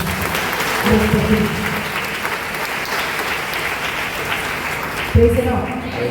హల్లెలూయా. Hallelujah. Praise the lord. Praise the lord. Hallelujah. Hallelujah. Hallelujah. Hallelujah. మన దేవుడు గొప్ప దేవుడు. మన బిడ్డలని కాచి కాపాడే దేవుడు. తరతరాలకు ఆయన ఏం చేస్తాడంటే మన తరాలను ఆయన దీవిస్తాడు. Praise the lord. Praise the lord. చక్కటి పాట ఉంది, కృపామయుడా నీలోనా, కృపామయుడా నీలోనా నివసింపజేసి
తెగులు మన గుడారం ఆయన సమీపించలేదు. నమ్ముతున్నారా? గట్టిగా చప్పట్లు కొడదాం దేవాదేవుడికి. Praise the lord. Hallelujah, hallelujah. ఆకలిస్తుందా? నిద్ర వస్తుందా? ఇంకొంచెం సమయం వేసుకోవచ్చా? ఓకేనా? Praise the lord. Hallelujah, hallelujah. మొదటి దాడి ఏంటండి? రెండో దాడి ఏంటండి? బిడ్డల పైన దాడి. మీరు భయపడతారా? ఓడిపోతారా? యొక్కేబేదులాగా ప్రార్థన చేయాలి. ప్రతిదినం చెప్పాలి, ఎస్ లార్డ్, నువ్వు నా బిడ్డల్ని దీవిస్తావు. అవునయ్యా, నువ్వు నా బిడ్డల్ని లేవనెత్తుతావు. జ్ఞానం నీదయ్యా, నా బిడ్డలకి నువ్వు జ్ఞానం ఇస్తావు. Praise the lord. Hallelujah, hallelujah. ఎవరైనా చెప్తారు కదా ప్రేయర్ రిక్వెస్ట్, అక్క మా బిడ్డ చదవటం లేదంటే నేను ఏం ప్రార్థన చేశాను తెలుసా? ప్రభా, బుద్ధి జ్ఞానం సర్వ సంపదలు నీలో ఉన్నాయి, నీవే జ్ఞానవంతుడవు కదా, మరి నీ జ్ఞానం మా బిడ్డలకి ఇవ్వకపోతే ఎవరిస్తారయ్యా అని అడుగుతాను నేను. Praise the lord. హల్లెలూయా. నాదైతే నా బిడ్డది కదా, మరి నీదైతే మాదే కదయ్యా అని నేను దేవుని అడుగుతాను. Praise the lord. ఎంతమంది తల్లులు బిడ్డల కోసం మీరు ప్రార్థిస్తున్నారు, ఏడుస్తున్నారు? ఈ రోజు నుంచి మీరు కలవరపడద్దు, అవిశ్వాసంతో ఉండొద్దు, ధైర్యంతో ప్రార్థన చెయ్యాలి. Praise the lord. హల్లెలూయా. చేస్తారా? నువ్వు ఎప్పుడు బాగుపడతావురా అంటారా? అంటారా? Praise the Lord. ఏం చెయ్యాలి? చేస్తారా? అప్పుడప్పుడా? ప్రతిరోజా? నిజంగా? Praise the lord. Hallelujah, hallelujah. Praise the Lord. మూడవ దాడి సైతాన్ ఏం చేస్తాడంటే ఆరోగ్యం పైన దాడి చేస్తాడు. యోబు గ్రంథము 2వ అధ్యాయము 4 వచనం, 6, 7, 8 వచనం చదవండి అమ్మా. సాతాను నరుడు తన చర్మమును కాపాడుకొనుటకు. ఒక్కరు చదవండి, మైక్లో చదవండి. చదవండి. సాతాను నరుడు తన చర్మమును కాపాడుకొనుటకు, చర్మమును తన ప్రాణములను దక్కించుకొనుటకు సమస్తమును త్యజించును. తమరిప్పుడు యోబు దేహమును హాని తలపెట్టెను. అతడు మీ ముఖము ఎదుటనే మిమ్ము శపించి తీరునని పలికెను. Praise the lord. హల్లెలూయా. ఎవరైనా వచ్చి మీ గొంతు పైన కత్తి పెడితే మీరు ఏం చేస్తారు? తీసుకురా, ఈ ఉంగరం కావాలి, తీసుకురా, నన్ను బతికించే, నన్ను వదిలే అంటామా అమ్మా? ఎందుకంటే ప్రాణం ఉంటే ఏమైనా చేయొచ్చు, ఈ ప్రాణం పోతే ఏం చేస్తామని చెప్పి అన్నీ తీసుకెళ్ళిపోమని అంటాం. అందుకే సైతాన్ ఏం చెప్తుంది తెలుసా? బిడ్డలు ఇవ్వడం ఈజీయే, డబ్బులు ఇవ్వడం ఈజీయే, కానీ నరుడు ప్రాణంపై వచ్చినప్పుడు ఆ ప్రాణం కొరకు ఏదైనా వదిలేస్తాడు అన్నాడు. అప్పుడు దేవుడు ఏమన్నాడు తెలుసా సైతాన్తో? ఆయన ప్రాణం తప్ప అన్ని నీ చేతులు ఉన్నాయి, ఏం చేయాలో చేసుకోపో అన్నాడు. ఇది సెకండ్ మీటింగ్. రెండో మీటింగ్ జరిగింది పరలోకంలో. అప్పుడు మళ్ళీ వెళ్ళాడు సైతాన్ అక్కడికి. వెళ్ళినప్పుడు చూసావా, యోబు డబ్బులు పోయినాయి, నన్ను వదలలేదు, బిడ్డలు పోయారు, నన్ను వదలలేదు అంటే ఇప్పుడు ఆరోగ్యం పోతే నేను వదిలేస్తాడు అన్నాడు. అయితే పో అని చెప్పాడు. ప్రాణం మాత్రం నీ చేతిలో లేదు అన్నాడు. అప్పుడు కిందకు వచ్చాడు. యోబుని సైతాను ముట్టినప్పుడు నడినెత్తి నుంచి అరికాలు వరకు భయంకరమైన పురుగులతో ముట్టబడ్డాడు. చిల్లు పెళ్ళతో ఏం చేస్తాడండి? గోక్కుంటున్నాడు. అంత భయంకరంగా మారిపోయాడు. ఏం చేయాలో అర్థం కావట్లేదు పిల్లరా. కానీ వాక్యం ఏం పలుకున్నాడు సార్? యోబు నోటి మాటతో కూడా దేవుణ్ణి దూషించలేదు అన్నాడు. మూడవ దాడి మనం ఏం చూస్తున్నామంటే మన ఆరోగ్యం పైన సైతాను దాడి చేస్తాడు, ప్రాణం పైన సైతాను దాడి చేస్తాడు పిల్లరా. కానీ వాక్యం ఏమంటుందంటే మనం ఏమంటామంటే దేవుడు ఎందుకు చేస్తాడు, దేవుడు ఎందుకు చేస్తాడు అంటాడు. ప్రియబిడ్డ, దేవుడు నీకు అనారోగ్యం కలుగజేసేవాడు కాదు. ఆయన యెహోవా రాఫా, స్వస్థపరిచే దేవుడు. ఆయన నీకు స్వస్థతనిస్తాడే తప్ప నీకు అనారోగ్యము కలుగజేయడు. అందుకే యెషయా గ్రంథం 53వ అధ్యాయము 15వ వచనంలో వాక్యం ఏం పలుకుతుందంటే ఆయన పొందిన దెబ్బల ద్వారా మనకు స్వస్థత కలుగుతుంది. దేవుడు మనకు స్వస్థతనిచ్చే దేవుడు ప్రియుడ. ఆయన మనకు అనారోగ్యం కలుగజేసేవాడు కాదు. Praise the lord. Hallelujah. Hallelujah. Hallelujah. Hallelujah. Hallelujah. Hallelujah. Praise the lord. Praise the lord. Praise the lord. Praise the lord. Hallelujah. Hallelujah. పిల్లరా, నేను ముత్తకి దివ్యవాకు కేంద్రం మీరు వినుంటారు కదా. అదే ఇక్కడ ఉన్న చాలా మంది ఫౌండేషన్ స్టోన్ వేసినప్పుడు వచ్చారు. అలాగే అక్కడ వడక జరిగినప్పుడు మీలో చాలా మంది అక్కడికి వచ్చారు కదా. అయితే అక్కడ నేను ఫాదర్ బెన్నీ గారితో నేను సేవ చేస్తానండి. సో నేను ఇక్కడ వాక్యం చెప్పడానికని నేను వచ్చాను. అది ఈ లెంట్ కాకుండా అంతకు ముందు లెంట్ ఫాదర్ గారు అన్ని చోట్ల వాక్యం చెప్పడానికి ఆయన వెళ్ళారు. వెళ్ళినప్పుడు ఆయన ఏమన్నారంటే, అక్క ఈ ఛానల్లో మీరు 40 days ఏదైనా ఒక ప్రోగ్రామ్ తీసుకుంటారా తపస్సు కాలకు సంబంధించింది అని ఫాదర్ గారు అన్నారు. బ్రదర్స్ మాత్రం చప్పట్లు కొట్టండి.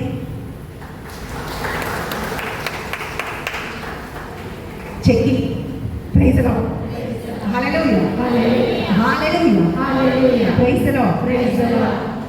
అయితే నేను చెప్పాను అమ్మ 40 days ఫాదర్, అది కూడా కల్వరి ఏదైనా దేవుని శ్రమల గురించి తీసుకోండి అక్క అని చెప్పారు. మరి నేను అంత చెప్పగలుగుతానా ఫాదర్ అని అన్నాను.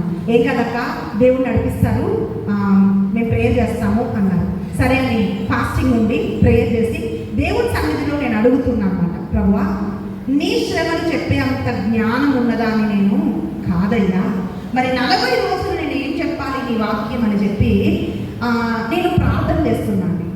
ప్రార్థన చేస్తుంటున్నప్పుడు నేను ఆయన అడిగాను, గెత్సెమనే తోట అని ఫస్ట్ ఆ శ్రమలు ఒక్కొక్కటి తీసుకుంటుంటే ఈ తోటలో ఈ రక్తం చెమటగా మారిందా, ఇంత ప్రార్థన చేసినావా, ఇది ఎట్లొచ్చింది అని ఒక ఆలోచనతో నేను ప్రార్థన చేస్తున్నాను.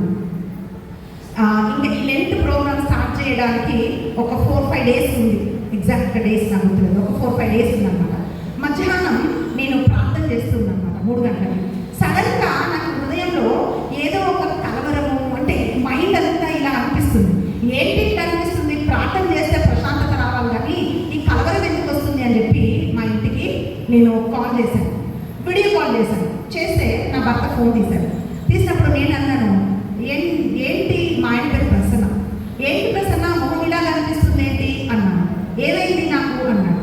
పక్కనే మా బాబు ఉన్నాడు, వాడు వినే ఉన్నాడు, ఏమైందమ్మా మీ మమ్మీ మీ ఆయనకి ఇప్పుడే మంచిగా బిర్యానీ తిన్నాడమ్మా, ఏమైంది నీకు ఏం కనిపిస్తుంది మీ ఆయన అన్నాడు. నేను చెప్పాను, డాడీ నార్మల్గా లేడు, డాడీ ఫేస్ కూడా నార్మల్గా లేదు నాన్న, డాడీ ఇమీడియట్గా హాస్పిటల్ తీసుకెళ్ళు అన్నాడు. మా ఆయనకి ఏ జలుబు జ్వరము ఏ అనారోగ్యం ఏమీ లేదండి అప్పటి వరకు, ఏం లేదు. అయితే ఆయన ఏమన్నాడు, నాకేమైంది నేను మంచుకున్నా కదా అన్నాడు నా భర్త. నేనేం చెప్పానంటే, లేదు నీ మొహంలో ఏదో తేడా కనిపిస్తుంది, నువ్వు ఇమీడియట్గా తీసుకెళ్ళి హాస్పిటల్ కంటే. మా బాబు అన్నాడు, నేను మెడికల్ షాప్ నుంచి ఏదైనా తెచ్చిస్తే డాడీకి కావాల్సిన బాగలేకపోతే అని అన్నాడు. ఇంకా నేను సీరియస్గా చెప్పినప్పుడు, అంటే పెద్ద సాక్ష్యం చిన్నగా టైం లేదు కాబట్టి ఇంకా 2 points చెప్పాలి, సో మేకింగ్ ఇట్ షార్ట్. నేను చెప్పాను ఇమీడియట్గా డాడీని తీసుకుపోన్నాను. మా ఆయనకి ఏంటంటే డాక్టర్లు అంటే మెడిసిన్స్ అంటే చచ్చేంత భయం ఆయనకి. ఎందుకు భయపడ్డాలో అర్థం కాదు. నేను వెళ్ళి నాకేం కాదన్నాడు, మీరు వెళ్తారా లేదా అన్నాను. సరే అని వాళ్ళు కార్లో ఉన్నారు, మా బాబు కార్ డ్రైవ్ చేస్తున్నాడు, మా ఆయనకు నేను వీడియో కాల్లో ఉన్నాను. హాస్పిటల్కి వాళ్ళు వచ్చారు. హాస్పిటల్ గేట్ దగ్గరికి రాగానే నేను చెప్పాను, సరే ఇదిగో మేము వచ్చాము చూడండి అని హాస్పిటల్ చూపించినప్పుడు సరే డాక్టర్ని కన్సల్ట్ చేసినాక నాకు కాల్ చేయండి అని చెప్పి నేను ఫోన్ పెట్టేసి మళ్ళీ నేను చెప్తున్నాను. కొంచెం సేపు అయిన తర్వాత నేను కాల్ చేశాను మా బాబుకి, ఏమైందన్న డాక్టర్ ఏమన్నాడంటే, మమ్మీ ఏదో సీరియస్ ఉంటుందో నేను కాల్ చేస్తాను అని చెప్పి మళ్ళీ పెట్టేశాను. మళ్ళీ నేను కాల్ చేస్తాను అనుకునే లోపే మా బాబు కాల్ చేసేవాళ్ళని తెలుసా, మమ్మీ డాడీకి చాలా హై బీపీ వచ్చి నర్వ్స్ అన్నీ రప్చర్ అయిపోయి బ్లీడింగ్ అవుతుంది మమ్మీ, డాక్టర్స్ మేము ఏమి చెప్పలేమన్నారు, అంబులెన్స్ రెడీ చేస్తున్నాను, అపోలో కానీ కేర్ హాస్పిటల్ కానీ తీసుకెళ్లారంట, ఇక డాడీ మీకు బ్రతుకుతాడో లేదో మేమైతే ఏం చెప్పలేము అని డాక్టర్స్ చెప్తున్నారు, డాడీ పడిపోయాడమ్మా అని మా బాబు చెప్పాడు. అట్లా వీడియో కాల్ చేసి చూపిస్తే నా భర్త మొత్తం రక్తం మడుగులో ఉన్నాడు, ముక్కులోంచి మొత్తం ఇట్లా బ్లడ్ వచ్చేస్తుంది, పడిపోయాడు. నా కాలు చేతులు ఆడట్లేదు, ఏం చేయాలో అర్థం కావట్లేదు. నేను ఎక్కడున్నాను, ఏలూరులో ఉన్నాను. ఏలూరు నుంచి నేను వెళ్ళాలంటే నేను ఎప్పుడు వెళ్ళాలి, ఎప్పుడు చేరుకోవాలి, ఏం చేయాలో అర్థం కావట్లేదు. మళ్ళీ నేను కాల్ చేస్తుంటే మా బాబు కాల్ కట్ చేస్తున్నాడు. వెంటనే నా టీంలో ఉన్న పిల్లలందరూ హాస్పిటల్కి వెళ్ళిపోయారు నా భర్త దగ్గరికి. అంటే అదొక 20 minutes డిస్టెన్స్లో, 20-20 హాఫ్ అన్ అవర్ అనుకున్నాను. ఆ డిస్టెన్స్లో ఉంటుంది హాస్పిటల్. అందరూ హాస్పిటల్కి వెళ్ళిపోయారు. డాక్టర్స్ ఏం చెప్పట్లేదు. అయితే మా బాబాయ్ ఏమన్నాడంటే, మమ్మీ డాక్టర్స్ ఎవరు ఏం చేయలేదని చెప్తున్నారు మమ్మీ, ఇంకా దేవుడే ఉంటాడు. మా బాబు సాధారణంగా వాడు ఏడవడు. వాడి గొంతులో ఏడుపు కంట్రోల్ చేసుకొని మాట్లాడుతున్నాడు అనమాట. అది విన్నప్పుడు నాకేం చేయాలో అర్థం కావట్లేదు. నేను ఎక్కడున్నాను? ఏలూరులో ఉన్నాను. నేను యూట్యూబ్కి టాక్స్ నేను షూట్ చేయడానికి నేను వచ్చాను అక్కడికి. నాకు అర్థం కావట్లేదు. వెంటనే అక్కడ ఒక చాపెల్ ఉందండి. ఆ చాపెల్లోకి నేను వెళ్ళాను. అక్కడే షూటింగ్ జరుగుతుంది. ఆ మందసం మీద నా 2 చేతులు పెట్టి నేను ఒకటే అడిగాను, ప్రభా ఇన్ని సంవత్సరాలు ఎంతో మంది కొరకు చేతులెత్తి నేను ప్రార్థన చేశాను కదా, ఈరోజు నా భర్తని నేనేం చెయ్యలేము, నీ అదృష్టం అని చెప్తూ ఉంటే నేనేం చెయ్యాలయ్యా? నాకు ఇట్లాంటి శిక్ష వేయకు, నేను యథార్థంగా నీ సేవ చేసినాను అని చెప్పి దేవుని సన్నిధిలో 2 చేతులు ఆ మందసం మీద పెట్టి నేను ప్రార్థన చేస్తున్నాను. నాకు 2 బిడ్డలు. నేను ఇంతకుముందు చెప్పాను, ఆర్థికంగా మాకు సహాయం చేసేవాళ్ళు ఎవరు లేరు, మాతో నిలబడి మాకు సపోర్ట్ చేసేవాళ్ళు కూడా ఎవరు లేరు. మాకు మా కుటుంబమే. నా బిడ్డలు ఇంకా సెటిల్ కాలేదు, వాళ్ళు చదువుతున్నాను, చిన్నపిల్లలు. నేనేం చేయాలి ప్రభువా అని చెప్పి 2 చేతులు ఆ మందసం మీద పెట్టి నేను గట్టిగా ఏడుస్తుంటే అంత దూరం వినిపించి అందరికీ పరిగెత్తుకొని వచ్చాను ఏమైందని. నేను ఒక్క వాయిస్ మెసేజ్ పెట్టాను. నేనేం పెట్టానంటే, మా ఆయనకి బాగలేదు, డాక్టర్స్ ఏం చెప్పలేమన్నారు, మీరందరూ ప్రార్థన చేయండి అన్నారు. నేనేం అడిగానంటే, ఇన్ని సంవత్సరాలు ఎంతమంది కొరకు నేను చేతులెత్తి ప్రార్థన చేశానో నువ్వు చూడలేదయ్యా? నేను ఎంత నమ్మకంగా నీ కోసం నేను సేవ చేశానో నువ్వు చూడలేదా? పిల్లల మనుషులు ఎలా మాట్లాడతారంటే, మంచి జరుగుతున్నప్పుడు అంత మంచిగా మాట్లాడతారు. ఒక్క తేడా జరిగిందా వాళ్ళ నోటికి ఒక హద్దు పద్దు ఉండదు మాట్లాడడానికి. అప్పుడు ఏమంటారో తెలుసా? సేవ సేవ అనుకుంటూ ఎవరు చెప్పాడమ్మా? కుటుంబాన్ని చూసుకోవాలి, భర్తని బిడ్డని చూసుకోవాలి, కానీ అన్నీ వదిలేసి సేవ చేయడానికి ఎవరెళ్ళమన్నారు? ఇంట్లో ఉండి భర్త చూసుకుంటే అయిపోయేది కదా. ఇంట్లో ఉన్న వాళ్ళు ఎవరైనా భార్యలు భర్తని కాపాడుకోగలుగుతున్నారా? కానీ టైం వచ్చినప్పుడు అట్లాంటి మాటలు మాట్లాడతారయ్యా. సేవకి ఇట్లాంటి నిందను తీసుకురానియకు. నా అడుగులో ఎంతో మంది స్త్రీలు నడుస్తున్నారు ప్రభా, మరి నా సాక్ష్యం ఏదయ్యా అని 2 చేతులు ఆ మనసం బట్టి నేను ప్రార్థన చేస్తున్నాను. ఏం చేయాలో అర్థం కావట్లేదు. అది ఒక రిమోట్ ఏరియా. ఒక కారు బుక్ చేసుకొని ప్రార్థన చేస్తూ జన్మాలు చెప్తూ వెళ్తుంటే ఆ ప్రయాణము సాగట్లేదు. చివరికి నేను అక్కడికి వెళ్ళినప్పుడు నా భర్త అన్కాన్షియస్గా పడి ఉన్నాడు. 2:30 ఆ ప్రాంతంలో వెళ్ళి నా భర్త పైన చేయబెట్టి నేను ప్రార్థన చేశాను. అక్కడ ఒక అక్క ఉంటారు అనమాట. ఆ అక్క కూడా మన టీంలో ఉంటారు. అయితే ఆ అక్క ఒక కౌన్సిలర్ అనమాట. వడకాలు కలిగినప్పుడు అక్క అందరికీ కౌన్సిలింగ్ చేస్తాను.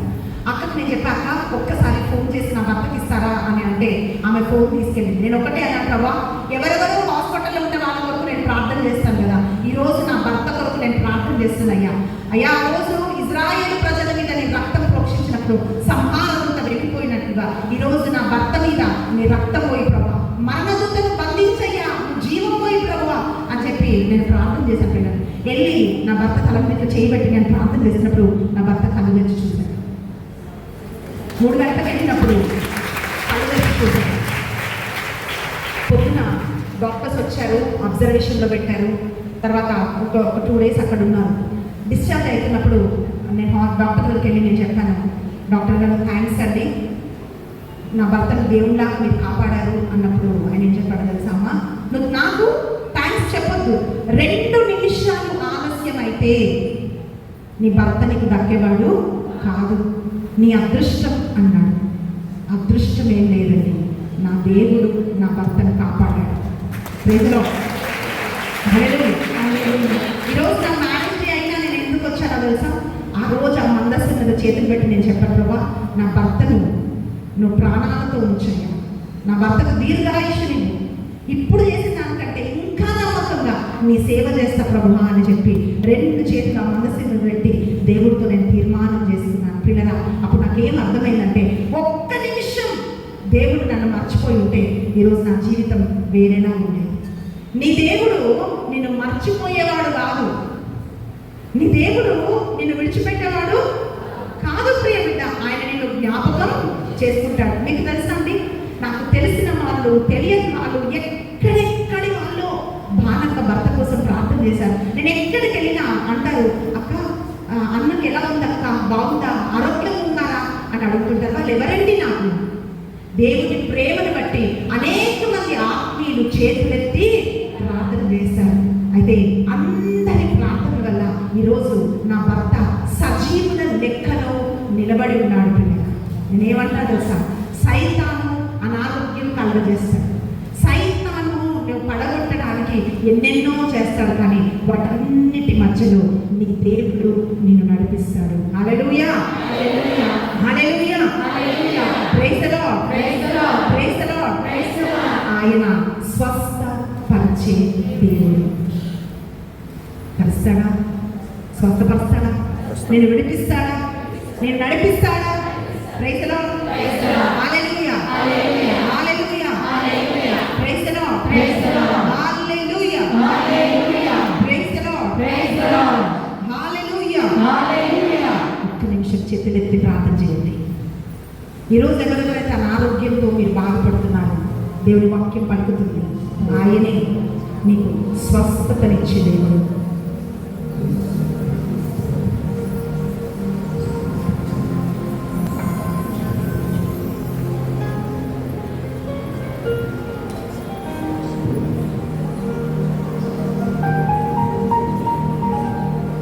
జీసస్, నీకు స్తోత్రమయ్యా. చేతులెత్తి నీ సన్నిధిలో నీ బిడ్డలు ప్రార్థన చేస్తుంటే ప్రార్థన వినువాడు నీవు.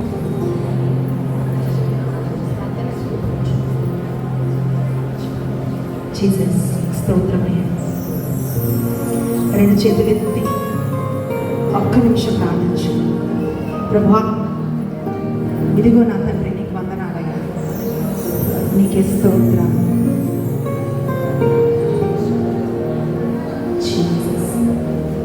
స్తోత్రం, స్తోత్రం తండ్రి. Thank you lord, thank you Jesus.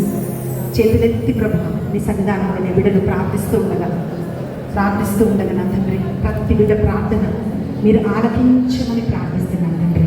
నీకు స్తోత్రం. Thank you lord, thank you Jesus. అయ్యా, నీ రక్తాన్ని ప్రోక్షించగా విడుదలనిచ్చే దేవుడు, స్వస్థపరిచే దేవుడు, అద్భుతాలు చేసే దేవుడు, అపవాది చెర నుంచి విడిపించువాడు. Thank you lord. ప్రతి బిడ్డని ఈరోజు మీరే స్వస్థపరిచి నడిపించువాడు. యేసు బలమైన నామమున ప్రార్థించి అడిగి వేడుకుంటున్నాం తండ్రి, amen. Praise the lord, praise the lord, hallelujah, hallelujah, hallelujah. Praise the lord, praise the lord, praise the lord, praise